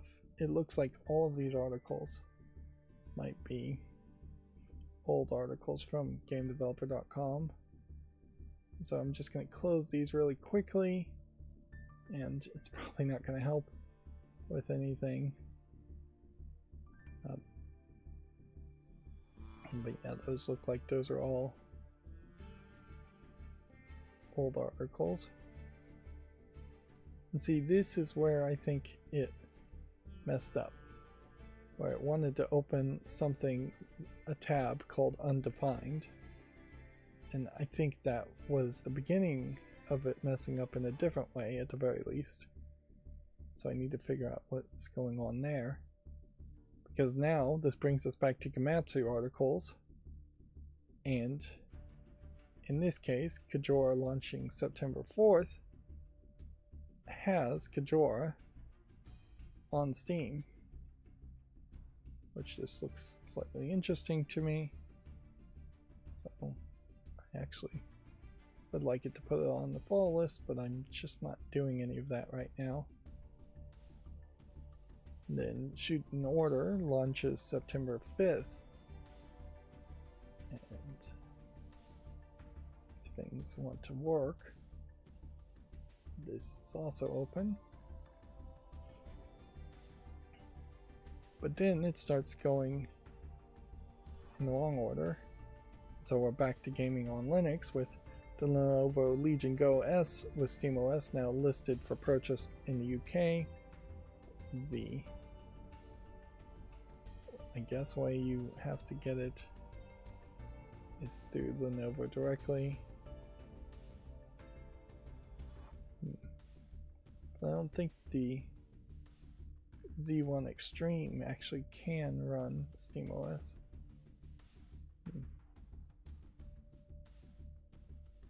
I'm not sure. Leave it at that. PlayStation spins out a new internal studio from Bungie.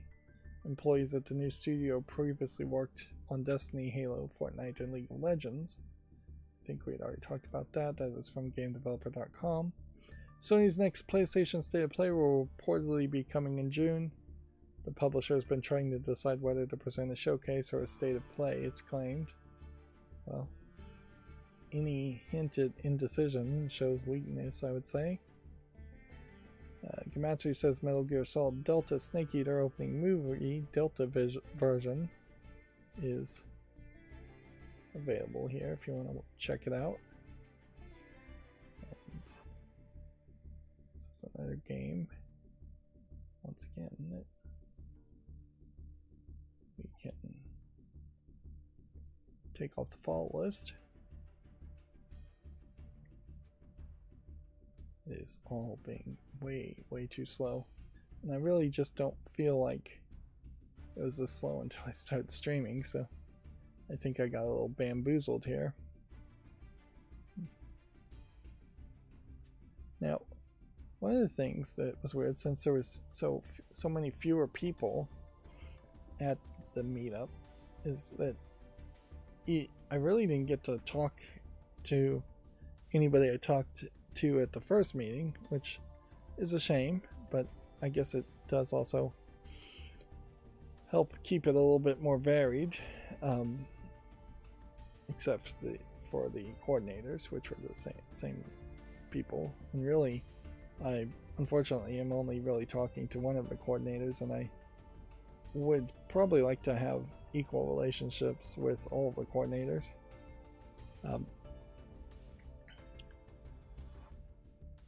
Or at least try to. But yeah, it feels like I accidentally or unintentionally snubbed some people by not talking to them. But that was not my intention at all. Inherently, because it was tabletop gaming, if people don't come to you while you're playing a game, it's fairly hard to go to them. Although that's true for video games also. The whole system, again, it probably needs to be more like a speed dating type thing where the coordinators are just asking people to come join games and move around and shuffle and talk to each other more. I feel like it's probably more of a case where I just need like business cards and just do the whole Japanese business card exchange thing, where this first time you meet anyone, you actually hand them a business card, as weird as that is, to say, here's my email, here's my Discord, here's how you can contact me. Let's give this a go and try to have a relationship that involves a lot of online digital communication, because most people are communicating a lot online, whether that's good for people or not. It just tends to be really the case. And a lot of people certainly just don't want to give you phone numbers or personal emails anyways, so yeah, that's why I'm also hot on the idea of making my Discord more of a central location where I can communicate with people, is to say, hey, well, if I control the Discord, I'm not going to get spammed with text messages or emails or anything. Email, particularly Gmail at the moment, is almost dying because of the limitations of the amount of size you can have in a Gmail. Anyways, moving on, we're back to Video Games Chronicles. To celebrate Pac-Man's 45th anniversary, Bandai Namco reveals Shadow Labyrinth's Maze sections. Bandai Namco's sci-fi take on Pac-Man is a 2D action platformer. So you'd be very confused, I think, if you just saw that screenshot, and I don't know if this is going to play at all. This game, Shadow Labyrinth, is crazy. That you'd have like this AI that is like a Pac-Man in what looks very much like a Metroidvania game.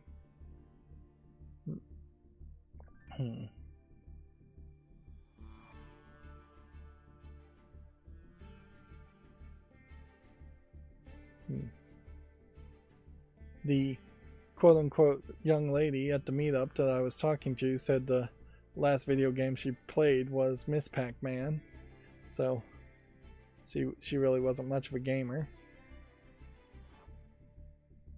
But that was enough to tell her about what I funnily remembered about the whole legal rambling around Miss Pac-Man and Pac-Man Championship Edition DX. But yeah, there's still fighting, I guess, or upsetness by Bandai Namco around Miss Pac-Man, and I still don't think there's a single collection of Pac-Man games that includes Miss Pac-Man, the arcade version at least. A Elden Ring live-action film has been announced by, this is a Gematsu article, produced by A24, which I don't know if I can say anything good or bad about A24. Really, some of their movies I think might be good passion projects, but I think some of their movies are very much just designed to make a quick buck. And so who knows what the Elden Ring movie would be all about. Inherently, you would sell this movie saying, well, George R.R. Martin wrote the story for Elden Ring, even if he really didn't, and thus you're getting a George R.R.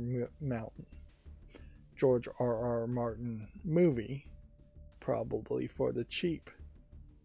And I think people liked the story of Elden Ring. I didn't hear anybody actually ever explain it or sing its praises too much, but for the story that you would need in a game like Elden Ring, it more than likely was good enough. they did a lot of teasers and trailers around what the story was implied to be for Elden Ring before it launched, but most of the people singing its praises, I think, were really more singing the praises of the gameplay. You can try out the Steam playtest for Gobu Chico and become the greatest dice rolling goblin merchant. Yeah.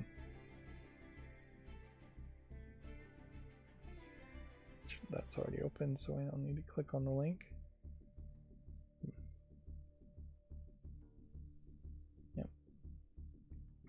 One of the things about moving to Firefox on my Steam Deck, I know I'm bouncing all around today. Today's been a bad day. Fridays often are bad days of just staying on topic.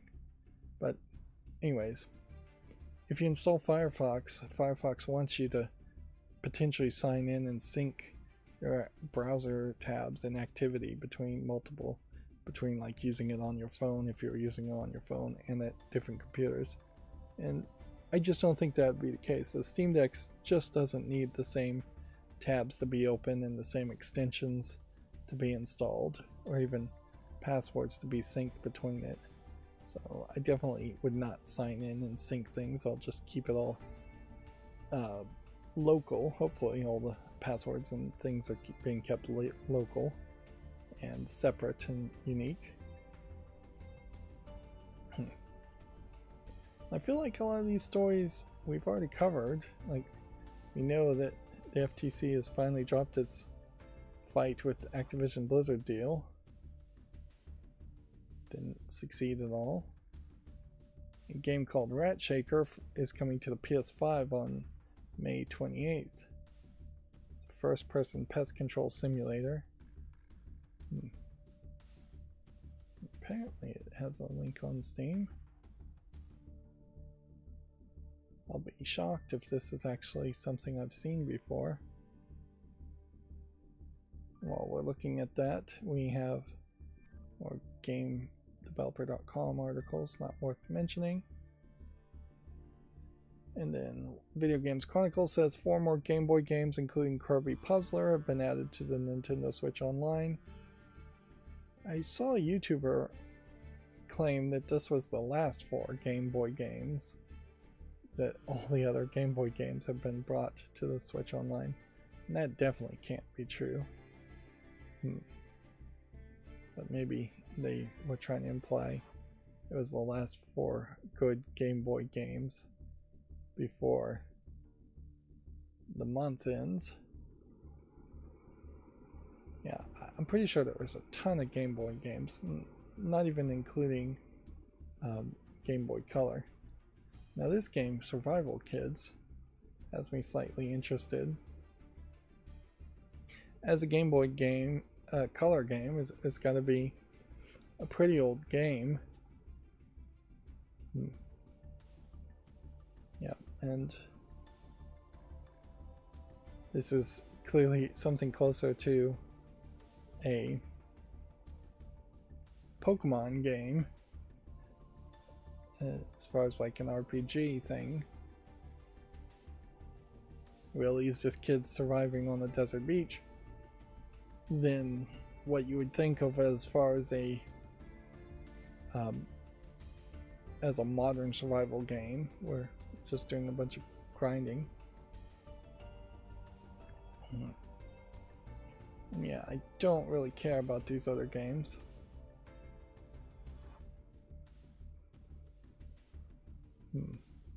So I'm not gonna sit here and watch the rest of this trailer, but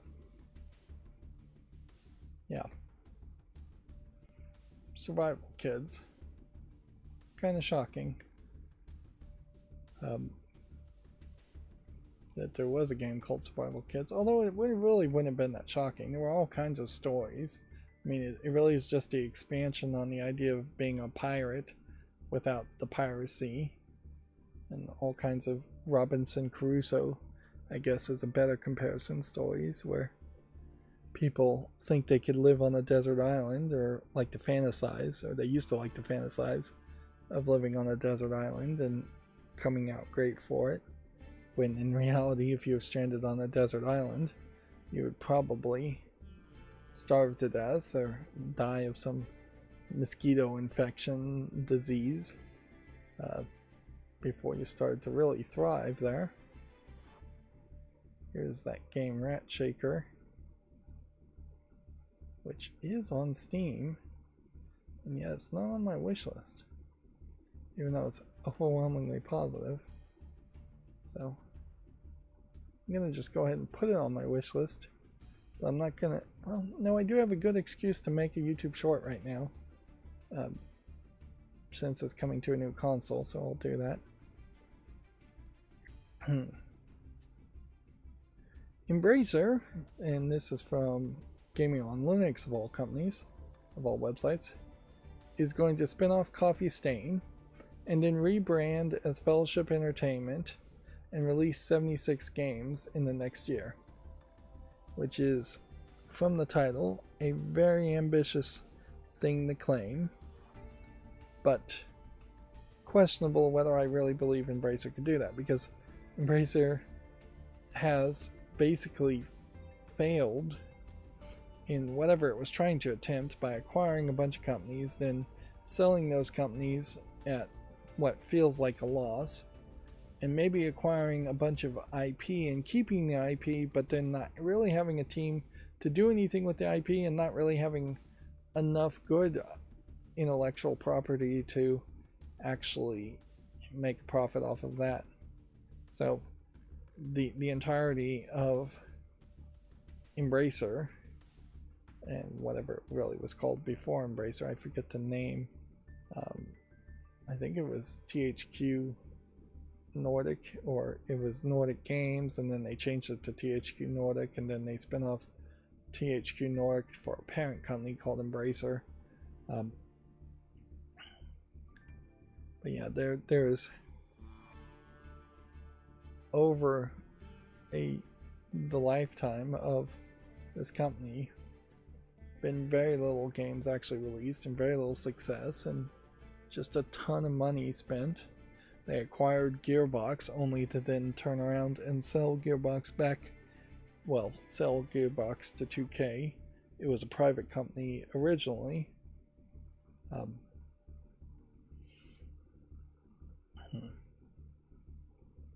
And so yeah, the promise of 76 games from anybody is hard to really believe.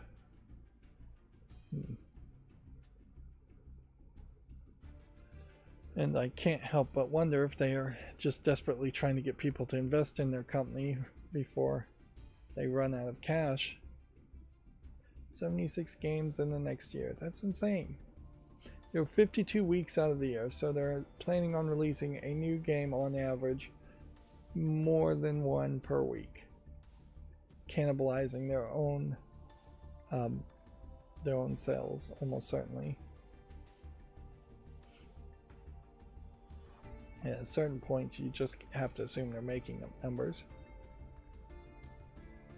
Let's see, Metal Gear Solid Delta opening cinematic debuts a new version of the Snake Eater theme. This is from Video Games Chronicle. Chrono Odyssey developer interview #1, Building a World Beyond Time, featuring a first look of in-game footage, is available on Gamatsu if you wanted to watch that developer interview. Seems like Chrono Odyssey is going to put out interviews and promote itself a lot, which I think it kind of has to, because it is an MMO online game. It feels like it's going to involve time travel at the very beginning, and then you're just going to be in the past when you're playing the game, always. SAG-AFTRA publicly releases its proposed AI terms to end the strike. I think this is old news. Again, from GameDeveloper.com. Ex Machina director Alex Garland is going to helm the Elden Ring movie for A24. George R.R. Martin will serve as a producer for the film, which, being named a producer, can mean anything basically. What would be interesting here, if you were to try and scroll through this and get the details, would be if they announced that it was being shot outside of the United States, and thus because it was being filmed outside the United States, a tariff is going to affect it potentially, and then the whole movie is going to somehow be taxed so much the tickets prices would go up quite a bit, which I guess that's how a Hollywood or a non-Hollywood, non-United States made movie tariff would work, is that the importing aspect would be production happening outside of the United States. But even that wouldn't really be a tariff though. So only if, I guess, the film itself, the actual digital film, which almost certainly all movies nowadays are digital film unless they're being shot on IMAX film, somehow they're going to try and impose a digital tariff, I guess, which they have no way of imposing digital tariffs. So yeah, I have no idea how that works. I don't think anybody does. Like, so yeah, if this does feel like the kind of movie you would go to some place like Iceland or maybe in Europe to film, not the United States. The Corpse Party Tetralogy Pack has been announced for Switch, 4 games in 1. And I will just scroll down here. Corpse Party is always a weird title to say out loud, but apparently it sells well enough that they keep making the games, and it is received well enough that they keep making the games. That is one of those games that maybe would be a little bit not YouTube family friendly, so maybe I would never get to cover it. It is also just a game that I think is somewhat of a horror based visual novel type game, so I don't think it actually is a visual novel type game. I think it's more of a I think it is more of a RPG Maker type game. Limited edition version of it includes a 4-episode OVA, original video animation, which sometimes is also called an OAV, original animation video.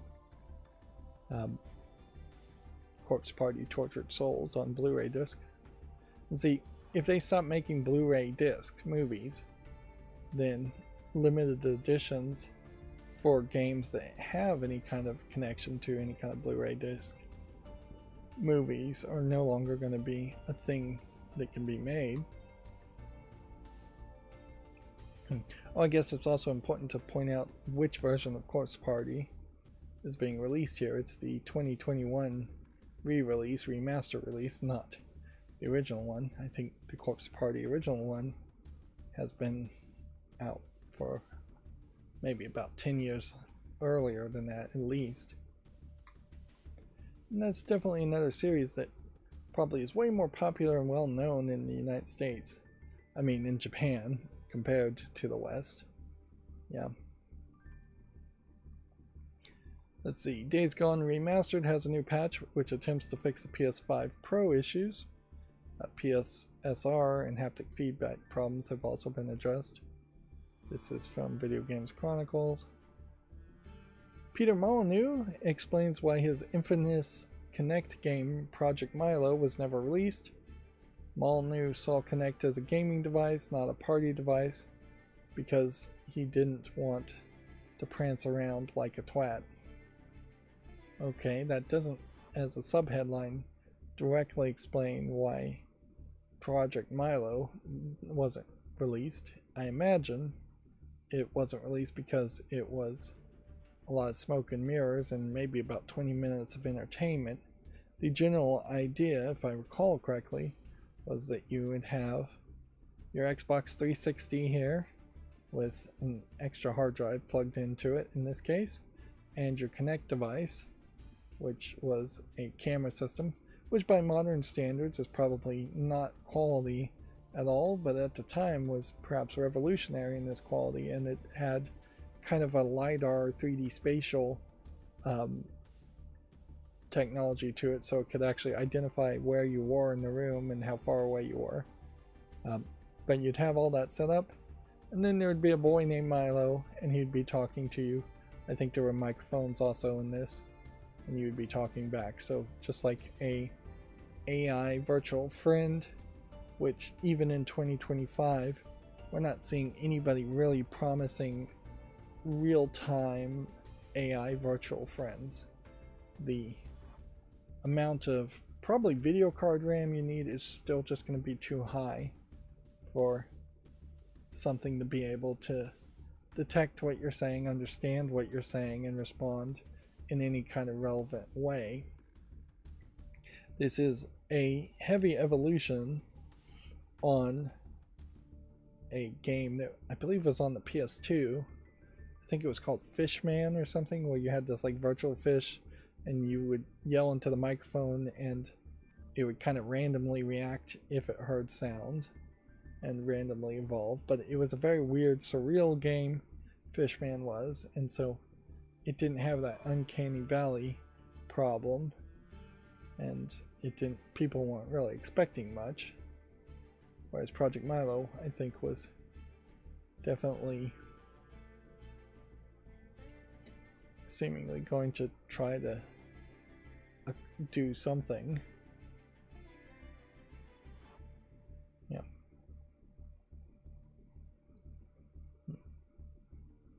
So when he did the demo, he was jumping all over the room. I'm a gamer, I don't want to play games standing up. I agree with him on that one, and it's a rare day when I can agree with Peter Molyneux on anything. That's the first thing. It doesn't appeal to me. I want to sit back. I want to smoke what I smoke. I want to drink what I drink. And I don't want to prance around like a twat. So, Peter Molyneux, perhaps a bit cranky in his old age.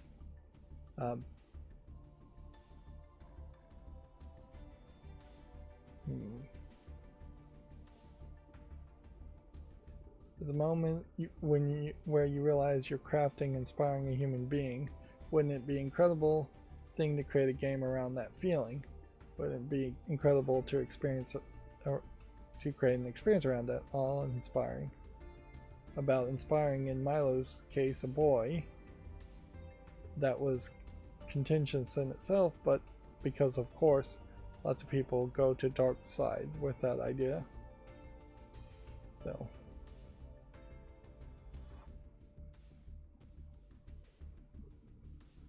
let's skip around here. So effectively, this was Peter Molyneux being way too ambitious and trying to make a sun-raising simulator, where the Japanese had made games, daughter-raising simulators, years before. They just made them 2D and flat and pixely, not something using a Kinect device and voice input and what at the time would have been realistic graphics. The first blow as a Kinect show to him was eventually downgraded significantly. The Kinect that was shown to him was downgraded significantly, affecting the possibilities of the game. Yeah, I imagine he had been shown a prototype Kinect that was way more expensive. Funny thing about the Kinects is that they were using them in casinos for a long time. They may still be using them even now, and they would have custom software on them and have Kinects pointing down at people playing cards to try and catch any cheaters. As they were developing Milo, so the Kinect device was being developed, and they realized that the device that he first showed off would have cost $5,000. So the cost reduced device, they cost reduced the device down to such a point where the field of view, I think it was a minuscule field of view. In other words, it could just see what was straight in front of you.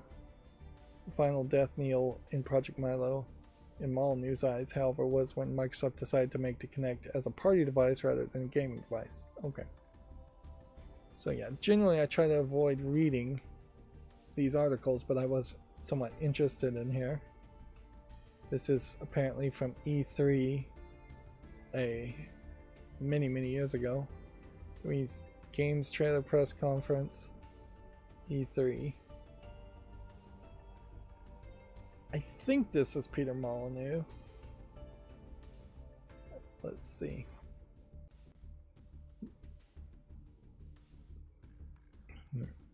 So you can see she's clearly green screened, and the rest of this is recording.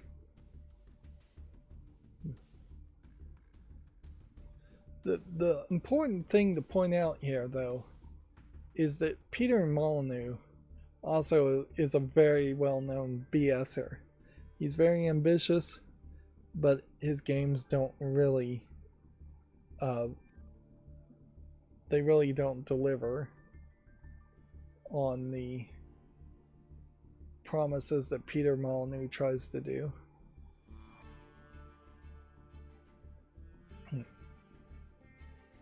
Now what's funny is the video showed him catching the microphone and the microphone sensing first, but then it stops showing that icon. And this is just like 100% scripted. More than likely she's got a green screen and there's just someone in a green screen suit, you know, telling you face this way, say your next lines.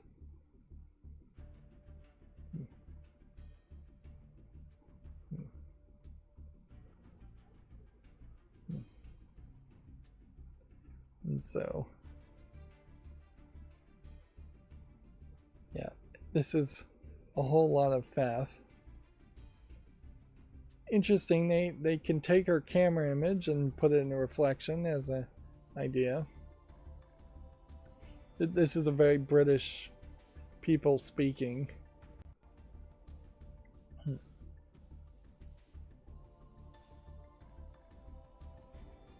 So, yeah. One of the things about this Milo presentation, though, is that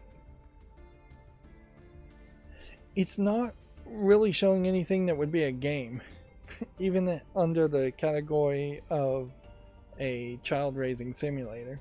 There are just no heads-up display, there's no interface, there's no numbers, no points. You very well would need to gamify something like this first, and then maybe loosen the gamification to make it feel like a real-world experience. But even in 2025, you could not do what Milo was trying to promise to do. You just, not without spending maybe $1 million, because you're going to need a top-of-the-line LiDAR type sensor to position you in the room. You're going to need a good camera to capture your image. You're going to need a large language module for processing what Milo should say. You're going to need massive amounts of GPU to run that large language module, and a lot of CPU, and probably a ton of RAM. So an entire server rack may be needed just to run something like Milo. And at the end of the day, you would have a boring AI chat GPT equivalent of a person, of an avatar looking at you, and it just wouldn't even feel that interesting. Like, it would be the equivalent of taking care of a newborn in the small amount of time in between the periods where newborns are nearly dying. They're very boring. Like, when a newborn is asleep, they don't have anything to say, or if they're just sitting there googling and gagaing, you can't really talk to them.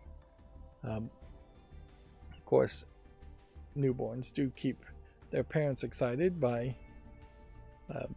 nearly dying, nearly choking on things, crying for food, things like that, crying for no reason in particular, crying because they're exhausted, which is perhaps counterintuitive. So here we have gaming on Linux, Steam Deck getting a big upgrade to SteamOS 3.7, and you can now install it on other AMD handhelds. So it was 3.7.7 beta, and then somebody pulled the trigger 24 hours later to make it 3.7 stable, which knows how they dropped the third digit in that case. So the numbers between stable and beta aren't even actually consistent. But yeah, I think we've mostly covered all of this. There is a new recovery image, I would assume, with the newest version, and instructions on how to install it now available. This is 3.7.8 is actually the name of it, but it's being called just SteamOS 3.7. So how do you get a situation where one day the beta channel gets the 0.7 and the next day you get 0.8? There's a couple of ways there. Maybe the beta version only needed a little testing, although 1 day of testing always seems like too little. Or maybe the internal production and development had been testing out 3.7.7 for a long time, and they had already fixed all the bugs from 3.7.7 and could just push out 3.8 with such a high level of confidence that they would push it to stable. So yeah, new kernels, new Arch Linux base, desktop mode now having Plasma 6.2.5. There's frame limiting for virtual refresh rate displays, internal and external. One of the big things is a battery charge limit, and I will engage with that and use that just because I'm not using my Steam Deck too much, leaving it at a maximum of 80%, which is what it defaults to, can be helpful.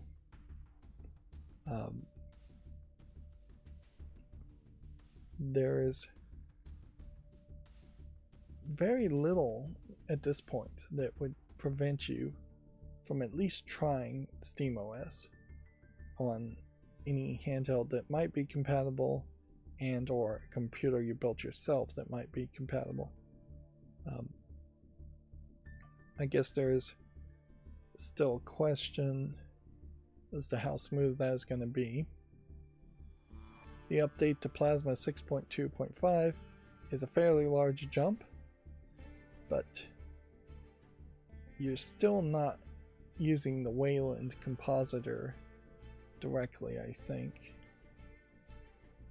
Yeah, it includes now surround sound working now correctly. Interesting. It's currently only available via desktop mode. It includes File Light to show disk usage. There are other apps that show disk usage, but you don't really need to, and the one installed by default probably makes the best sense to stick with. In a funny way, I might at some point want to back up my current install and do a fresh install on my Steam Deck, but that'd be a lot of work for probably a little reason. They added GoCrypt FS for the Plasma Vaults feature. Now weirdly, I bet they don't mention that they have added cups as far as printer features. And I did try an app to find the scanning function of my network printer, and I could not find a scanner. So, and the app itself did not seem like I could type in the address of the scanner. Although I could go to my printer's locally hosted webpage and scan that way. But that's really more of a workaround than an actual solution. They've moved to a more standard make swap function instead of shipping with a make swap file script. And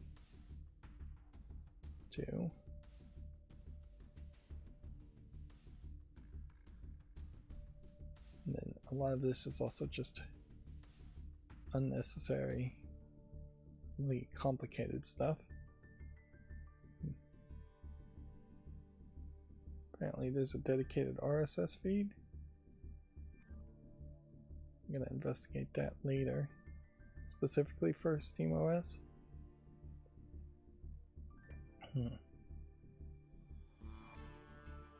Reimage install SteamOS. Install page here has been updated, whereas I feel like the this page wasn't getting updated very frequently. And I think the way they do it is it keeps several versions of the Steam OS.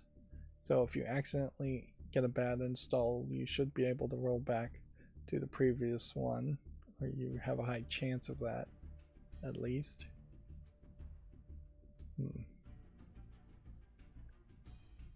Doesn't feel like the instructions are going to be particularly too detailed. It wants an AMD hardware and an NVMe drive. It doesn't want you to even try to install it if you have a spinning hard drive.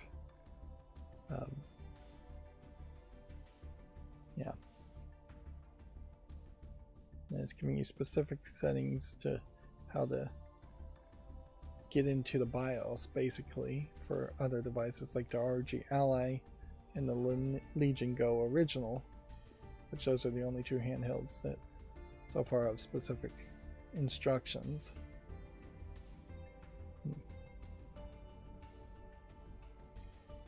No mention here if you need to install it.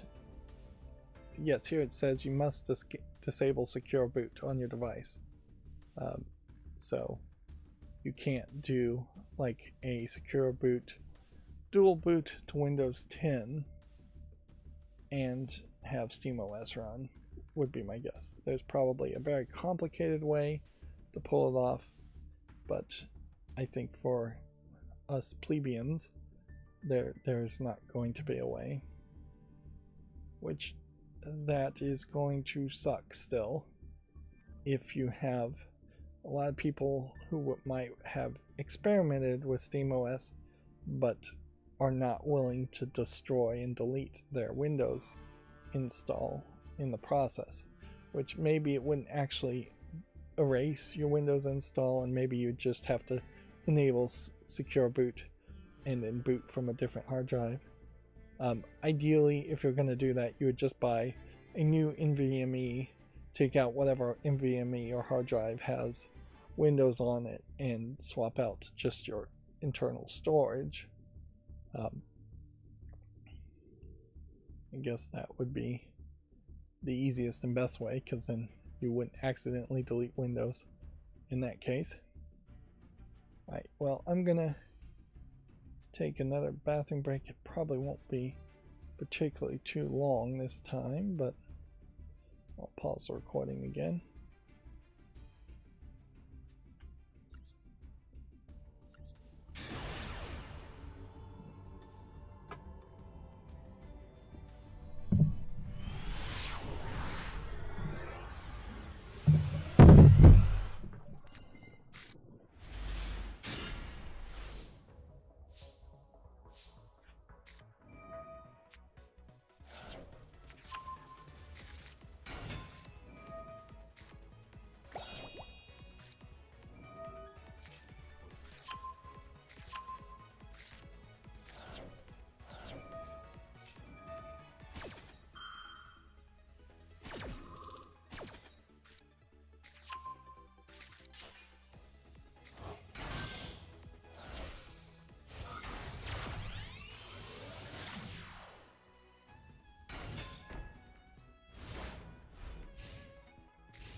Okay, I'm back. So that was just a short break. I guess technically, me leaving a party early because I had to go to the bathroom yesterday is a example of like an IBS-like disorder, where your normal desires and activities are being interrupted by having to go to the bathroom too much, and certainly that definitely feels like that's the case. But inherently, since I'm streaming, I'm talking, and because I'm talking, I'm drinking water, and because I'm drinking water, I'm going to the bathroom. It's fairly normal stuff. Also swung by my kitchen and ate some cookies, or more accurately, one giant cookie, part of one giant cookie that I cooked.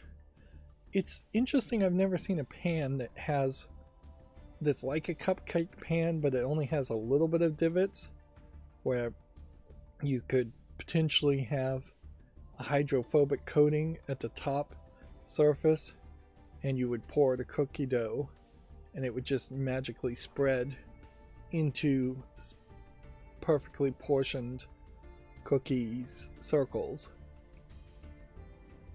Although frankly, if you made a pan like that, it probably would have so many chemicals on it.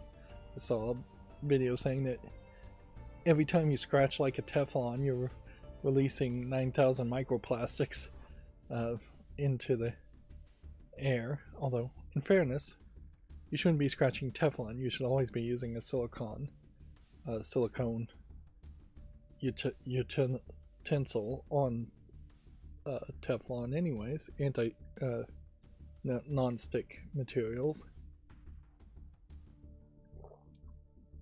And we've always known, anybody who was paying attention has always known, that the non-stick pots and pans were never supposed to be over 500 degrees. We're never supposed to be like preheated or cooked on with nothing on it, no liquid, no food to absorb the heat, and they were never supposed to be scratched. So yeah, maybe there's just people who have forgotten about that, but that was always the case. Yeah, I baked one giant cookie, again trying applesauce to replace eggs, and it works pretty good.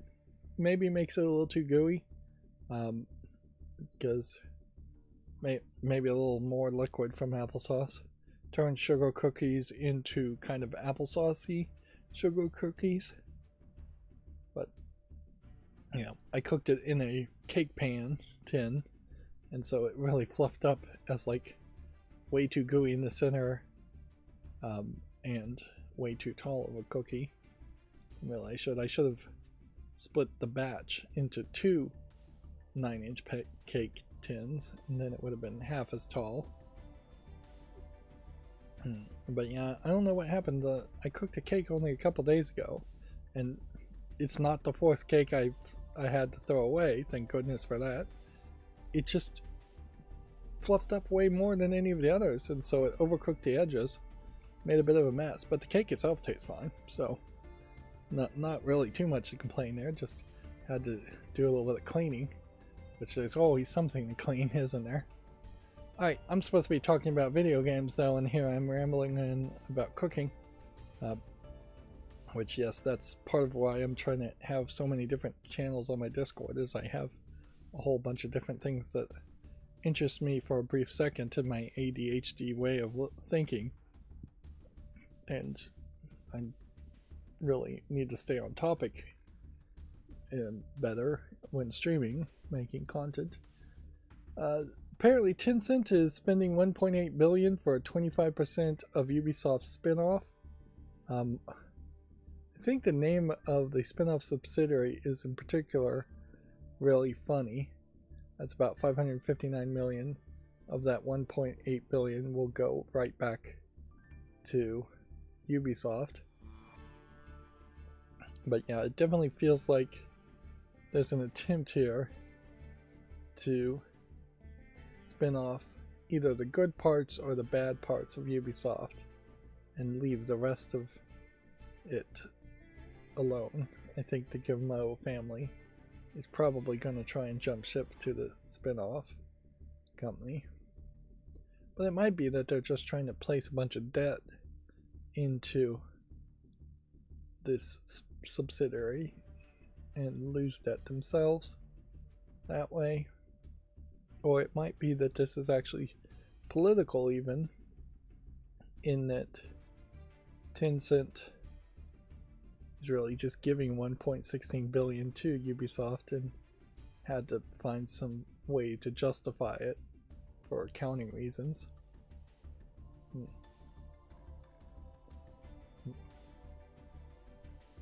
Yeah, the GameDeveloper.com has a headline: "Is Ubisoft having a metaphorical baby to preserve the metaphorical marriage to Tencent?" Who knows? It'll be interesting to see what the final chapter of Ubisoft is, if it is anywhere close to its final chapter, but it may very well just be a fairly boring couple of years in which they don't make enough money and then they slowly just sell themselves off and get smaller and smaller. Although I wouldn't be surprised if the country of France just does everything in its power to keep Ubisoft in business.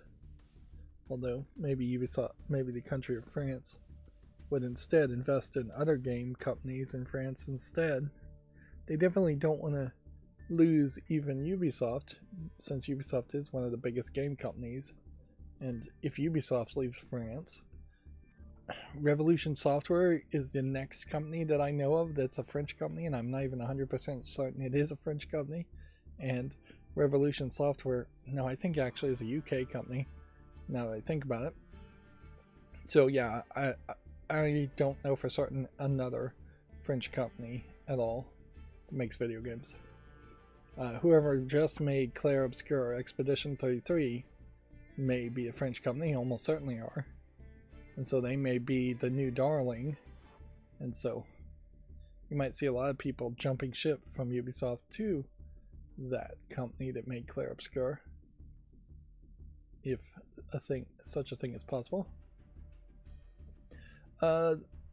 Video Games Chronicles still talking about Pokemon way too much. The life-size Pokemon plushies for Umbreon and Espeon are out now. I think we looked at the price of these giant life-size Pokemon and it was a ridiculous amount of money. Yep. 379 pounds each. Just giant size too. And at that giant size, all you're really doing is getting a lot of fabric and a lot of stuffing. Like there isn't any extra detail going on there. And from the way this looks, I wouldn't expect that it is particularly going to be firm or have kind of a skeletal structure of any sort. It might have some thin wires to just keep things straight, and that might be about it. But if you had a kid actually trying to lay on it, you would probably find that it just falls flat very quickly. It almost feels like these life-size plushies would be something you would have, the Pokemon company would have created for a event and decided to sell the extras after the event, or an amusement park. Yeah, that might make some sense, but then you wouldn't make them really plushy at that point. You would probably, for an event, make them more rigid and long-lasting, or an amusement park for sure. Let's see, Dragon Quest III HD 2D Remake update is now available. It adds transversal improvements, a shortcut feature, and more. Interesting. You can see Dragon Quest 2D 2D HD Remake is rated mostly positive, and it was on my follow list. Apparently it has some censorship that happened to it. I barely remember that, if I remember it at all, but I'm not going to let censorship alone stop me from emptying my fault list at the moment, so I'm going to go ahead and throw that to my wish list. Do I want to make another YouTube short on it? Not right now. I have like 600 YouTube shorts right now, and that is the middle ones that are not going to have the text-to-speech fully implemented. And then I probably am going to have another 600 YouTube shorts with the full text-to-speech once I get to that point. So the hope is that sometime in the next 6 months, before the end of the year, we'd have full text-to-speech implemented. But that is going to just require having a ton come out per day. And heck, that's just the way the YouTube shorts work for me anyways. And yeah, I am trying to think of other ways to make different kinds of YouTube shorts instead, and I just don't see how I would do it. Like, because my podcast here, news, is hard to really break into YouTube shorts and would be visually kind of ugly to do that, and my pre-recorded footage, if I get any of that scheduled and coming out, also runs into that same problem. So yeah, I need a bit of inspiration. I need a good idea if I was gonna make different types of YouTube shorts, and I would need that good idea to prove to me that it was worth the time, whereas the YouTube shorts that I'm making in an automated fashion, sometimes, a lot of times, videos get 1 hit view, 0 views, but then sometimes videos get 500 views and make up for potentially 499 other shorts getting no views. Of course, the thing I need most right now for my YouTube channel is watch time, which obviously I'm not going to get a big burst of watch time unless some people decide to be very generous and go and watch my old videos through my playlist. And so I won't get any major burst in watch time until I start putting out more pre-recorded footage, I imagine. And I suppose I could be really jaded. It never occurred to me, but if I did get into the YouTube Partner Program, I could potentially just be very jaded and stop doing the live stream news like this altogether and only put out pre-recorded footage, which is what I really would be interested in, like people to watch. But no, I don't think I would do that. That would be very jaded. It would be kind of dumb to do it there. Bait and switchy, certainly. Anyways, Gamatsu says Hell Maiden debut trailer details and screenshots are available. Toho Project meets Vampire Survivors Deck Builder. Again, Deck Builder seems like it's a big thing that's happening right now. Which, in fairness, the concept of triggering abilities or events by cards is not a terrible concept. It is definitely fairly logical. Perhaps when you see deck building in a game, you're seeing people hope that at some distant point they could take their video game and turn it into a tabletop game as a limited edition extra thing to sell. Got a collection of different colored haired anime girls all through the thumbnail here. Let's see.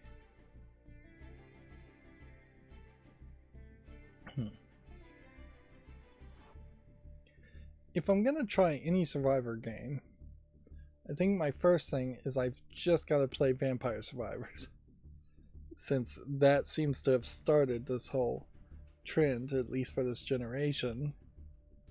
And then if I like Vampire Survivors, I will have to start considering what other games are unique enough that it'd be worth pointing them out in comparison to Vampire Survivors. I can't see a different way to cover that whole genre. Which, yeah, there's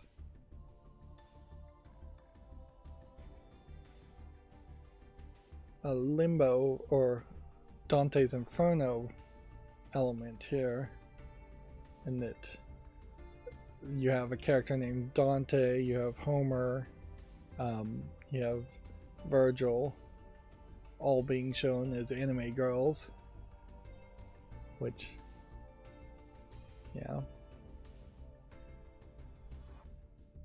Does Vampire Survivors have boss battles? Or is that where the Toho element comes in? Still don't really know what Toho means.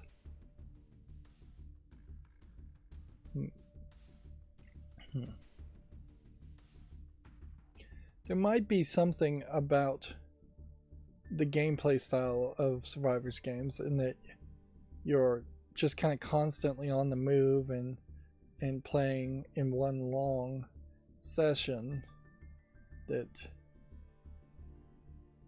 speaks to a certain type of player who is not interested in like turn-based slower processing games, which in fairness, yeah, there is that big split between action RPG players and turn-based RPG players.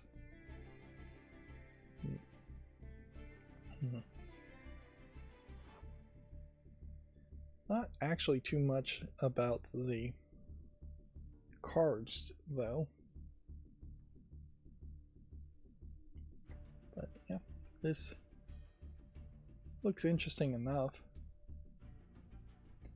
But I will have to certainly be fairly discerning about any Survivors series of games that I would cover also, since there's so many of them. I really would have to pick the most well received, or I could go off the norm and play something very weird, which that game might be fairly weird.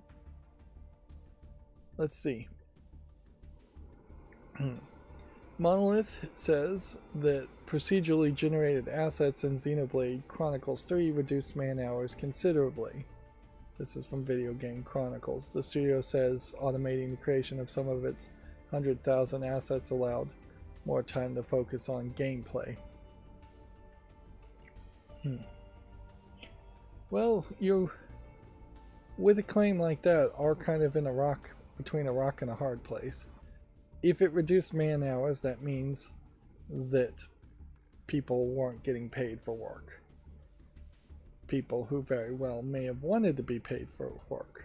Of course, these might be Japanese developers, so they might be salary people who are just getting forced to do overtime and be unpaid for that, which is a whole separate issue, certainly.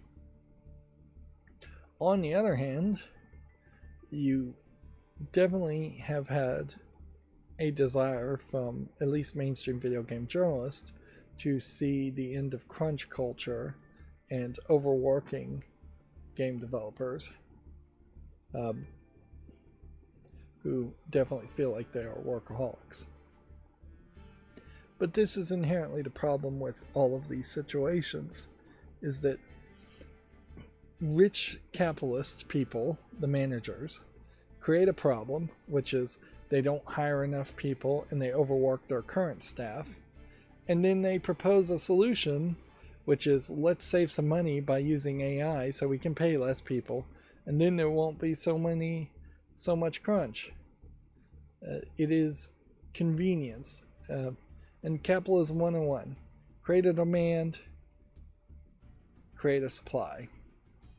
Have a supply, then create a demand sometimes too, but yeah, I guess you just have to put your foot in the ground if you care at all and say no AI generation ever, no procedurally generated stuff. Although by calling it procedurally generated, it may very well not be AI, too much AI, and it may very well just be programmatically made. Inherently, a lot of the guns in the Borderlands games are procedurally generated, in that they made scripts and randomized the skins and the stats of games, and games have always had some level of procedural generation when you get random loot drops with random stats. And that has not been too much of a problem because it really wasn't reducing man hours or causing people to get laid off. Which inherently, yeah, we cannot even begin to have the discussion about whether AI should be used while we are in the middle of seeing so many game companies lay off programmers left and right. Not just programmers, but developers and employees in general. Let's see. I believe Apple finally accepted Fortnite, and it is back on the US store. So I think this is an old article, but certainly they drug their feet, and I believe a judge sent a strongly worded message to Apple saying that they had to either reject it and face getting in trouble for rejecting Fortnite or approve it, but they couldn't just sit there and neither approve or reject it and pout. Video Games Chronicle says Star Wars Battlefront 2 devs want to get the band back together to make Battlefront 3. EA concluded support of Battlefront 2 in 2020. So they've had 5 years in which they were doing something different. More than likely they are desperately trying to find any work that would keep them employed. I think Battlefront 2 was received particularly well, so it wouldn't be the craziest thing to make a Battlefront 3, although I don't know if that's the direction Disney wants to go to at this point. Like, I hear Andor is being received really well, so the new Star Wars may very well not be Darth Maul. Like, I barely can even remember Darth Maul's name, or Vader, or Yoda. It may be a whole new generation yet again of Star Wars characters that they're trying to promote and trying to pivot Star Wars into being something very different than what it was in previous decades, which it's changed quite a bit over time in many different instances. Ys versus Trails in the Sky alternative saga launches this summer in the West. It is apparently a crossover fighting game. Interesting. Doesn't look like it's going to be on console though. I mean, on PC. It will be on consoles, PS4, PS5, and Nintendo Switch. Well, that is not what I was expecting to see when they said fighting game. That you would be in a isometric top-down view fighting each other. What a weird way to animate a fighting game. And apparently you have like 4 people fighting at the same time.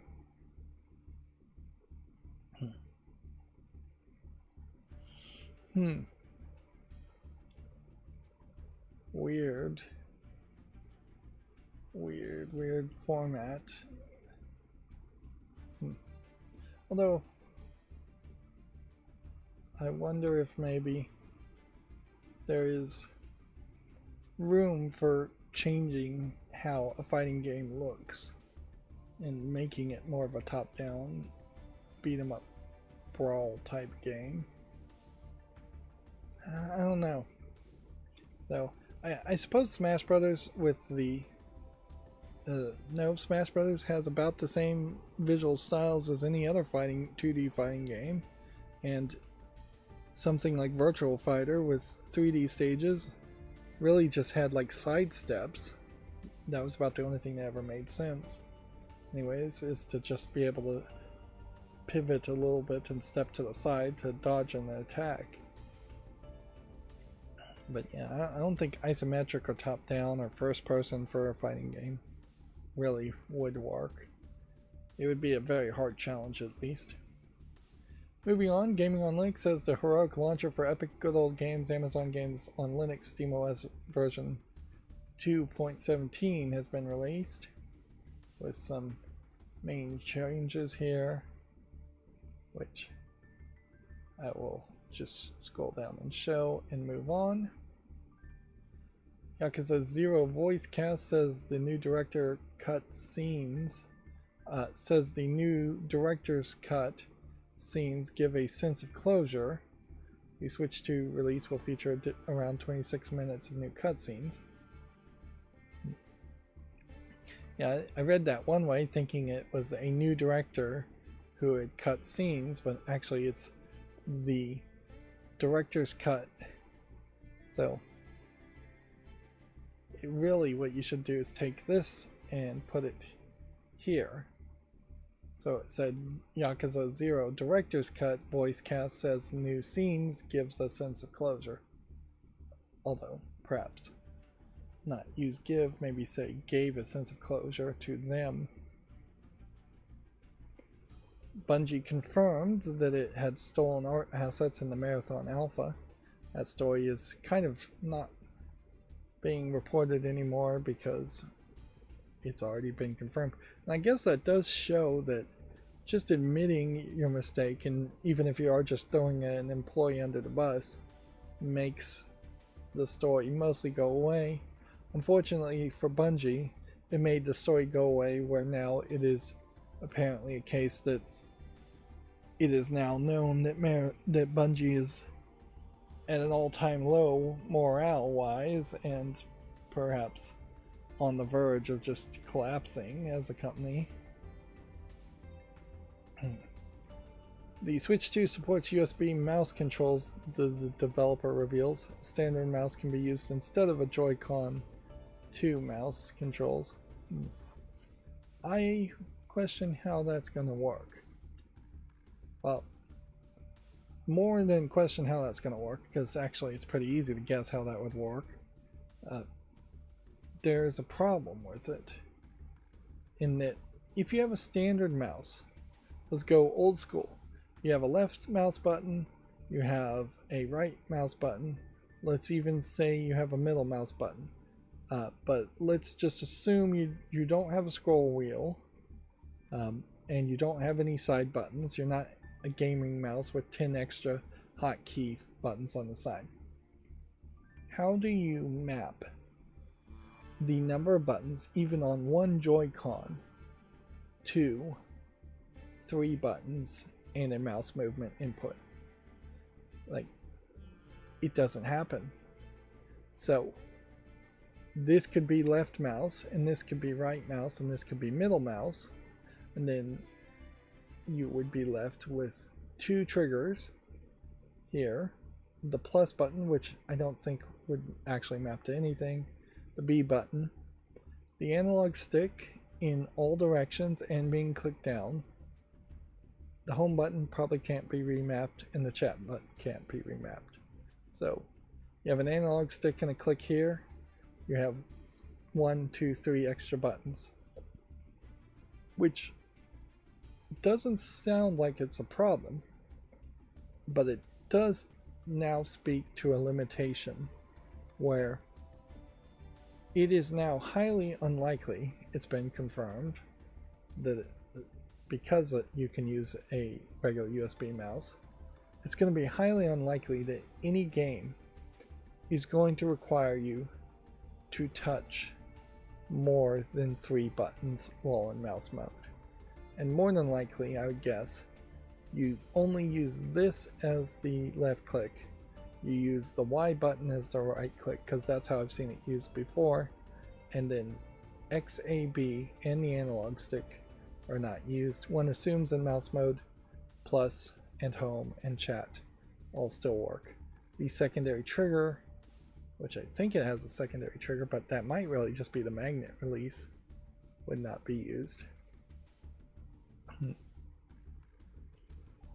It is going to be questionable if anybody is ever encouraged to use a mouse, and what adding a mouse would really do, because I think most of the games that are going to use mouse mode are going to be kind of gimmicky games overall. But who knows? We may just get a bunch of real-time strategy games or first-person shooters, and all of a sudden people are playing them on their Switch 2 with mouse and keyboard.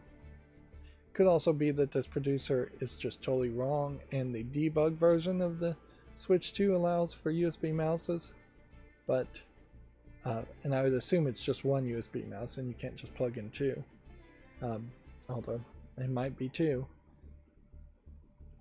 I wouldn't be surprised if the non-developer mode actually doesn't support a USB mouse. Which, notice it says USB here. It is not talking about Bluetooth mice. No confirmation that you could wirelessly connect a Bluetooth mouse to a Switch 2. So that would mean you would have to have a dongle for your mouse, and it would have to probably be a 2.4 gigahertz wireless mouse. It's kind of interesting though that mice are still at 2.4 gigahertz. Really, they could be at 5 gigahertz and send twice the data. I'm not sure they really need to send twice the data though. The refresh rate and polling may not be improved much if they went to 5 or 6 gigahertz. Then we had another glitch in my macro for some reason. One second, I need to minimize that. That's way too bright, just one big white screen. Gaming on Linux says Marvel's Spider-Man 2 gets NVIDIA DLSS 4 improvements and a Steam Deck and SteamOS improvement. Yeah. Which, yeah. What's the cheapest this has been? It's never been on sale. So there is a decent argument to grabbing Spider-Man 2 on Steam the second it goes on sale, if it goes on sale. I don't know if there's a Spider-Man 1 on Steam though, so you also are going to be weirdly painted into that corner.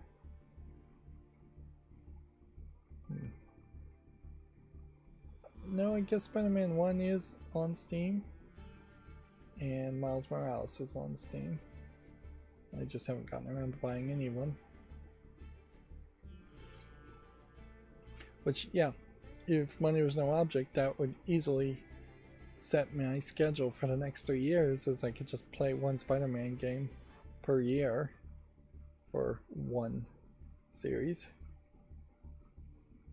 Let's see. We already talked about how this article, how the former PlayStation boss says stupid money crippled the game industry. And I think we're starting to see games that just have come out. And so I'm going to have to decide whether I want to make YouTube shorts on these games or not. We talked about this. We talked about this. We talked about this. And so I think we will have talked about all of these. So again, some stupid change has caused my macros to not work sometimes. Embracer now spinning off Coffee Stain Group and rebranding its remaining business. And the fall list cleanup still is not opening up. And that was the most recent change I tried to do, was to figure out why the fall list was not opening up any news articles. Former LEGO Group child safety expert joins Roblox as the head of a parental advisory board. Quote, "It's my personal mission to give parents the confidence and skills to raise their child who thrive online." It is worth pointing out though that the LEGO Group until very recently has not done much as far as online safety for kids. They haven't done much online at all, and so they haven't had a major need for online safety for kids. It basically boils down to, if you try to go to lego.com, it puts a pop-up and says, hey, are you under 18? Go to this website to play around with free digital content, or if you're over 18, go to the shop and actually buy Lego sets. Which I imagine is somewhat insulting for your kids that actually have money and are allowed to shop for Lego sets online. Although I don't think I'd be letting kids buy things online, even if they did have money. I would do that for them just to make sure that they're at the right website and not getting scammed. We talked about the Elden Ring movie too, and this is from GameDeveloper.com. So the newest articles, weirdly at the end there. Okay. And this is the point where I think we're going to go through all of the games that came out on Steam and try to find any that are worth making YouTube shorts on.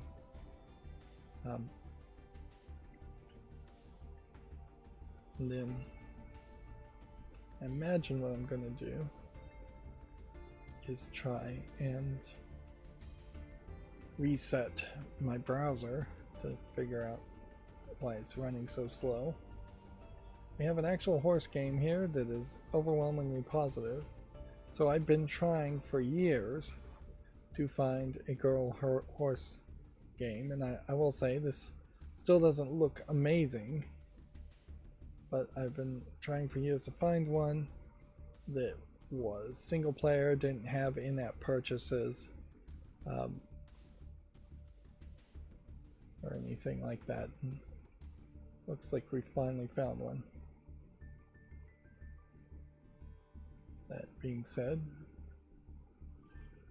I may never actually get around to playing this game to show off for the people who are actually interested in horses, which I am actually not.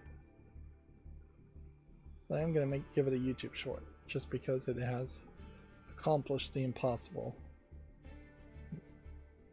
And that's one more category of games where I really only needed to find one good one per decade or so to potentially show off. And this is still just moving really way too slow.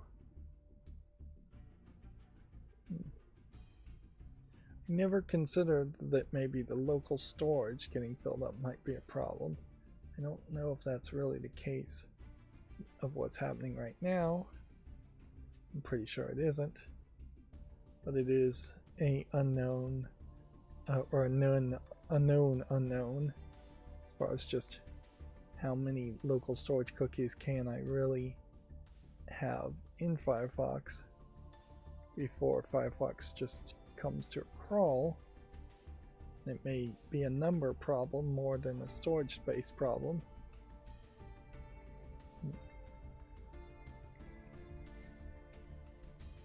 Yeah.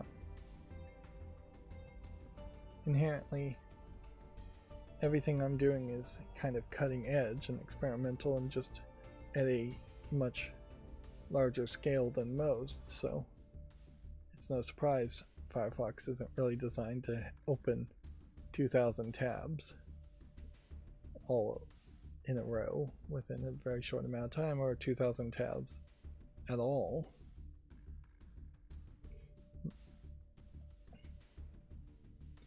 But that does, here we have another garbage political game. It does highlight how you should always develop your software, is develop it so that it is insanely powerful if at all possible, and yeah, and forward thinking as much as possible, and that it would still run very nicely and smoothly in 10 or 25 years when the demand and usage is much higher.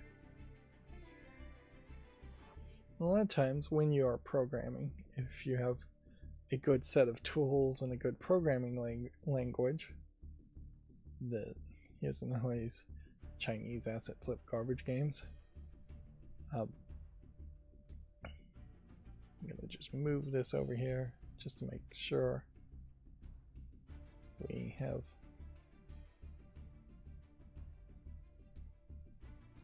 opened up enough tabs. I think the answer to that is probably true, and we can see that a lot of these are from the 21st and already have checkboxes on them, so I can close all of those.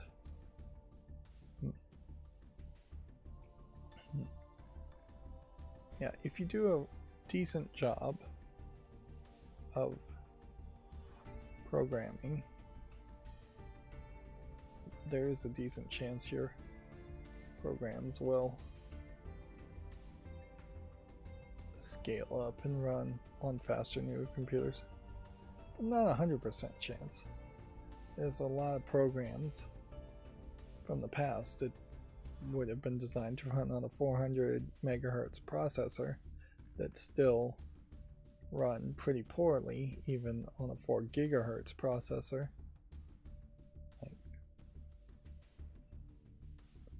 Yeah, 10 times faster CPU. And way larger group of programs that would have been developed to run on a 400 megahertz processor that just don't run at all because you have it in Windows 10 instead of it running in DOS.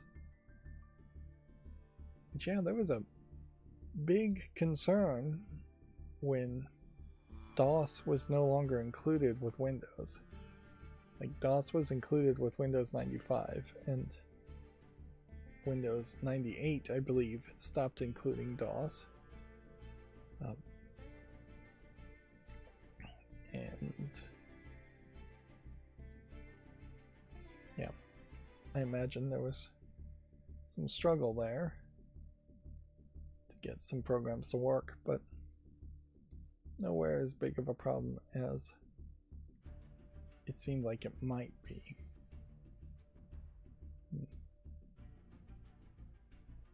And in fairness, most of the DOS programs that weren't going to work on Windows 98 just needed to be updated. Anyways, not all of them did get updated. There is like no really telling how many games were lost over the forced updates from different versions of DOS to different versions of Windows.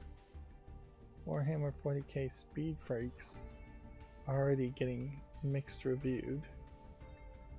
Very poorly reviewed.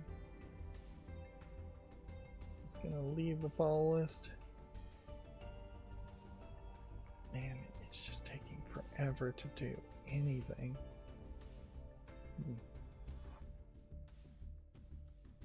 Yeah. Try to get that one.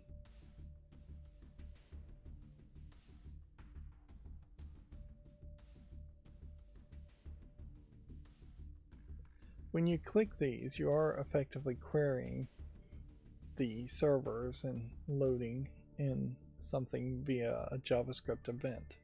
So it is very similar to loading a page. Now, honestly, this may be a case where the problem is my network, and I just need to reset my network. So I guess that could be the case. And I guess because my macro went wild here, I just don't know if there was any curation going on. One would hope there was, but no certainty. This Teenage Mutant Ninja Turtles game has been advertising quite a bit, trying to get people interested in the announcement. It's finally come out, and so far it's doing good.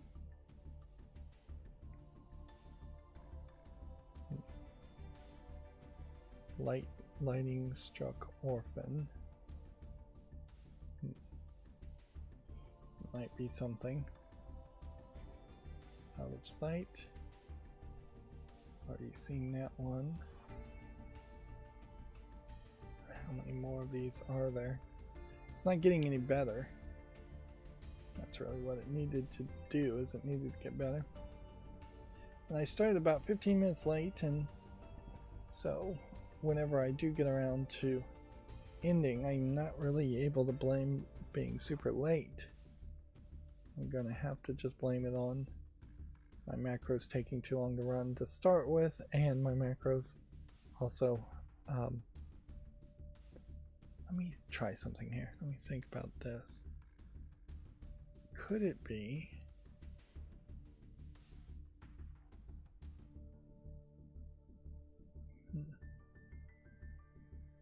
trying to see if this is open. Yeah.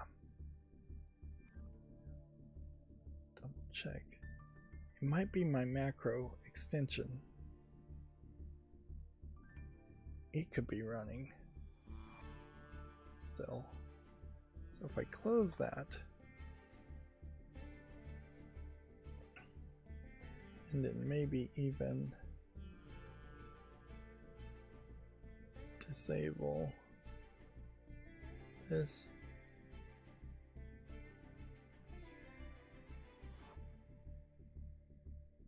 Now I won't disable it, but maybe closing that alone would be enough to speed things up.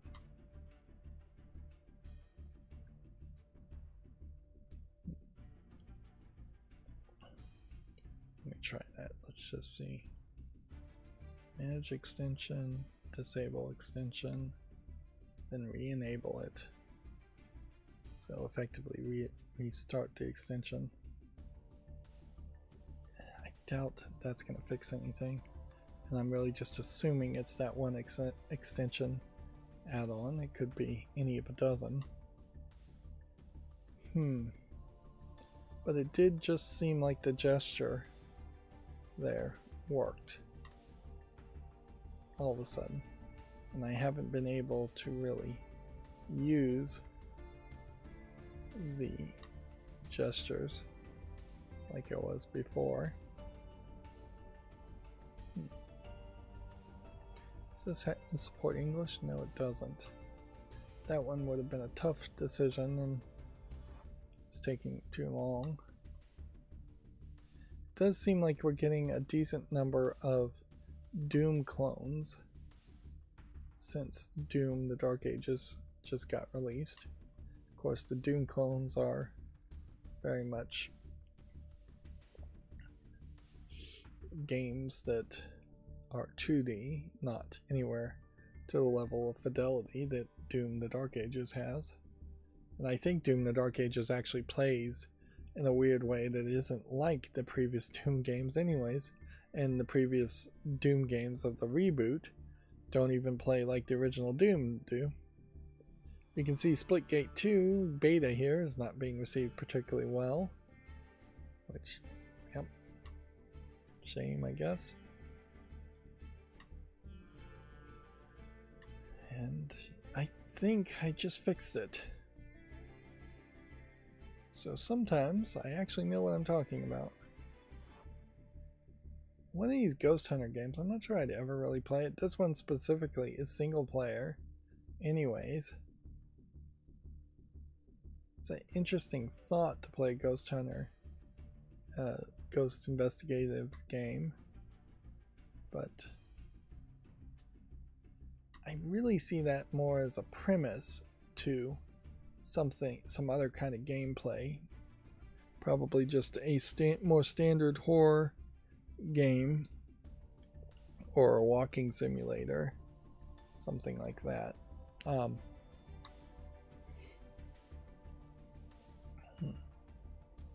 see, Warhammer 40k bolt gun, Wars of Vengeance. Seems like this is probably a either spin-off game or a demo. Oh yes, this is a Typing of the Dead style game. Interesting. As a way of promoting the actual bolt gun game series, to have this typing minigame. What's crazy about these typing games is that there's basically a history and tradition now of making typing games out of horrifically gory shooting games that in no way would ever be allowed in a school classroom. So where you really would want to teach typing, it would never be used. Linked banner of the Spark apparently is out of early access. Single player with online co-op. Let me just look at this real quick and see if it's actually anything I'd want to play. You know what? I don't even need to make that decision. I'm just going to throw it onto the wish list at the moment, and I will deal with it when I do the wish list cleanup. That is a problem for future me. Yeah, the more I thought about it,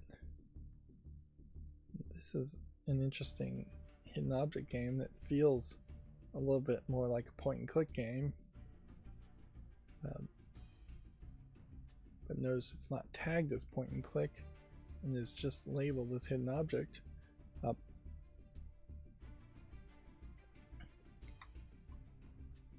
yeah, I guess it made a lot of sense that since that was the last thing I used was my macros, that maybe it, because it was acting weird, glitched out and was still running in the background, causing the whole problems. This is a VR game in early access, so I'll check this and put it in the VR checkboxes.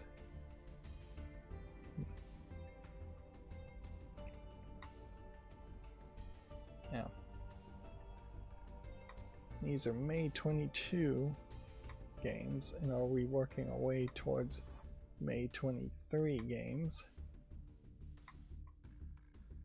It could be a quite large number of games to go through if it is truly the case that my macro has been only opening the last 100 of games and not all the new games.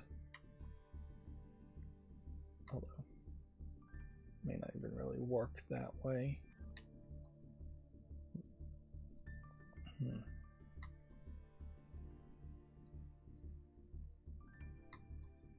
Oh yeah, I definitely am wishing, both in video games and in tabletop games, as I think more about tabletop games, I would wish for more new, unique storylines and visuals.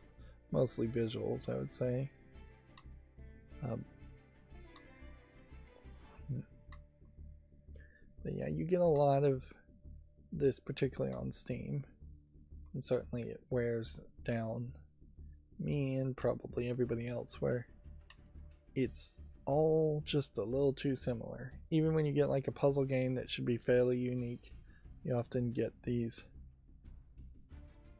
kind of laser line puzzle games that just look exactly the same, even if they are somehow different. And these single screen Unity puzzle games, as I described them in the past, have a really hard time at this point convincing me to want to really play them. And it's not just games, though. I'm looking for new art styles, new visual depictions in just about everything. Even new medium of art would be interesting and worth trying. So one thing, I guess, if aliens did land on the planet, I would hope that they could bring thousands of years of history of new art and new ways of thinking new ways of depicting things, and I would hope that I could in any way actually appreciate any of that new art.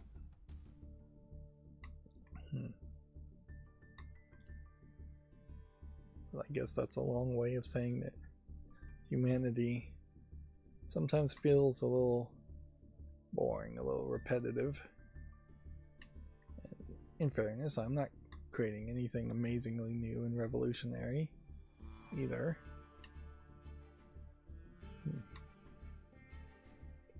I'm not usually creating anything at all. And even when I do try to create something, I tend to drop the ball on those projects. Days with Girlfriends. This one is one that says it has adult content in it. Apocalypse Zombie Tower Defense with anime girls.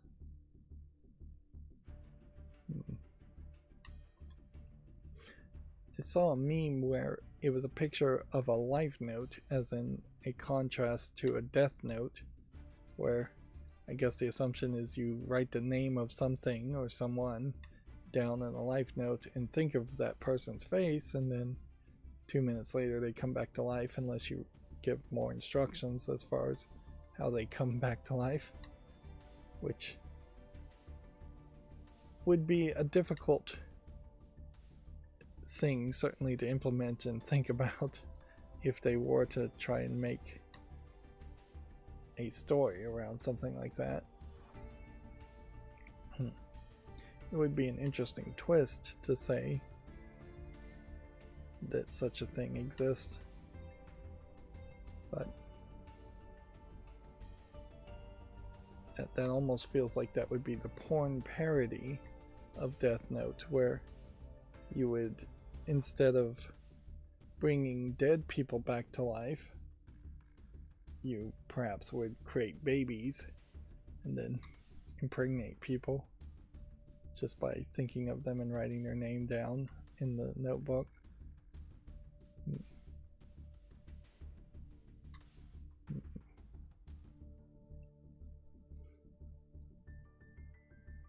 Yeah.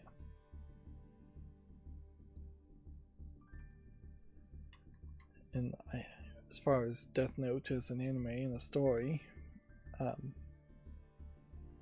if you were going to do something new with that, you would take the same Death Note concept and book, and you would just hand it to a very different type of person. And throughout the anime series of Death Note, they do hand it to a bunch of people, but they are generally all the same kind of bad people, for lack of a better term, that use it to attain their own desires.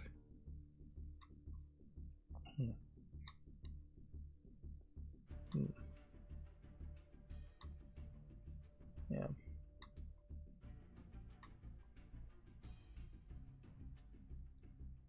Tainted Grail, Fall in Avalon. Rated very positively, single player. Go ahead and put that on the wish list too. This would be odd to try and play something like this instead of Oblivion Remastered. And that really sucks, I'm sure, for them, is that they're a new game and they're almost certainly not getting anywhere the attention, although they do have a 24-hour peak of 12,000 players for a single player game. But yeah, almost certainly they're not getting the level of attention they should be getting, just because of Oblivion getting remastered and re-released. I guess that's the problem of competition. Whereas I guess if everybody was just making games for the betterment of society or for fun, game publishers and game developers might very well work together and just take turns to release their games as staggered as possible away from each other so that everybody could play everything. And that is an interesting thought, certainly. Is it the case that Steam gamers, PC gamers, gamers in general have too many games?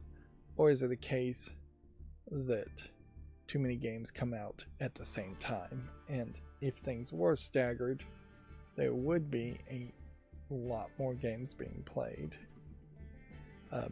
Inherently, for the first 6 months of this year, it feels like there's been enough time for people to play new games, and yet for the most part it seems like most people didn't.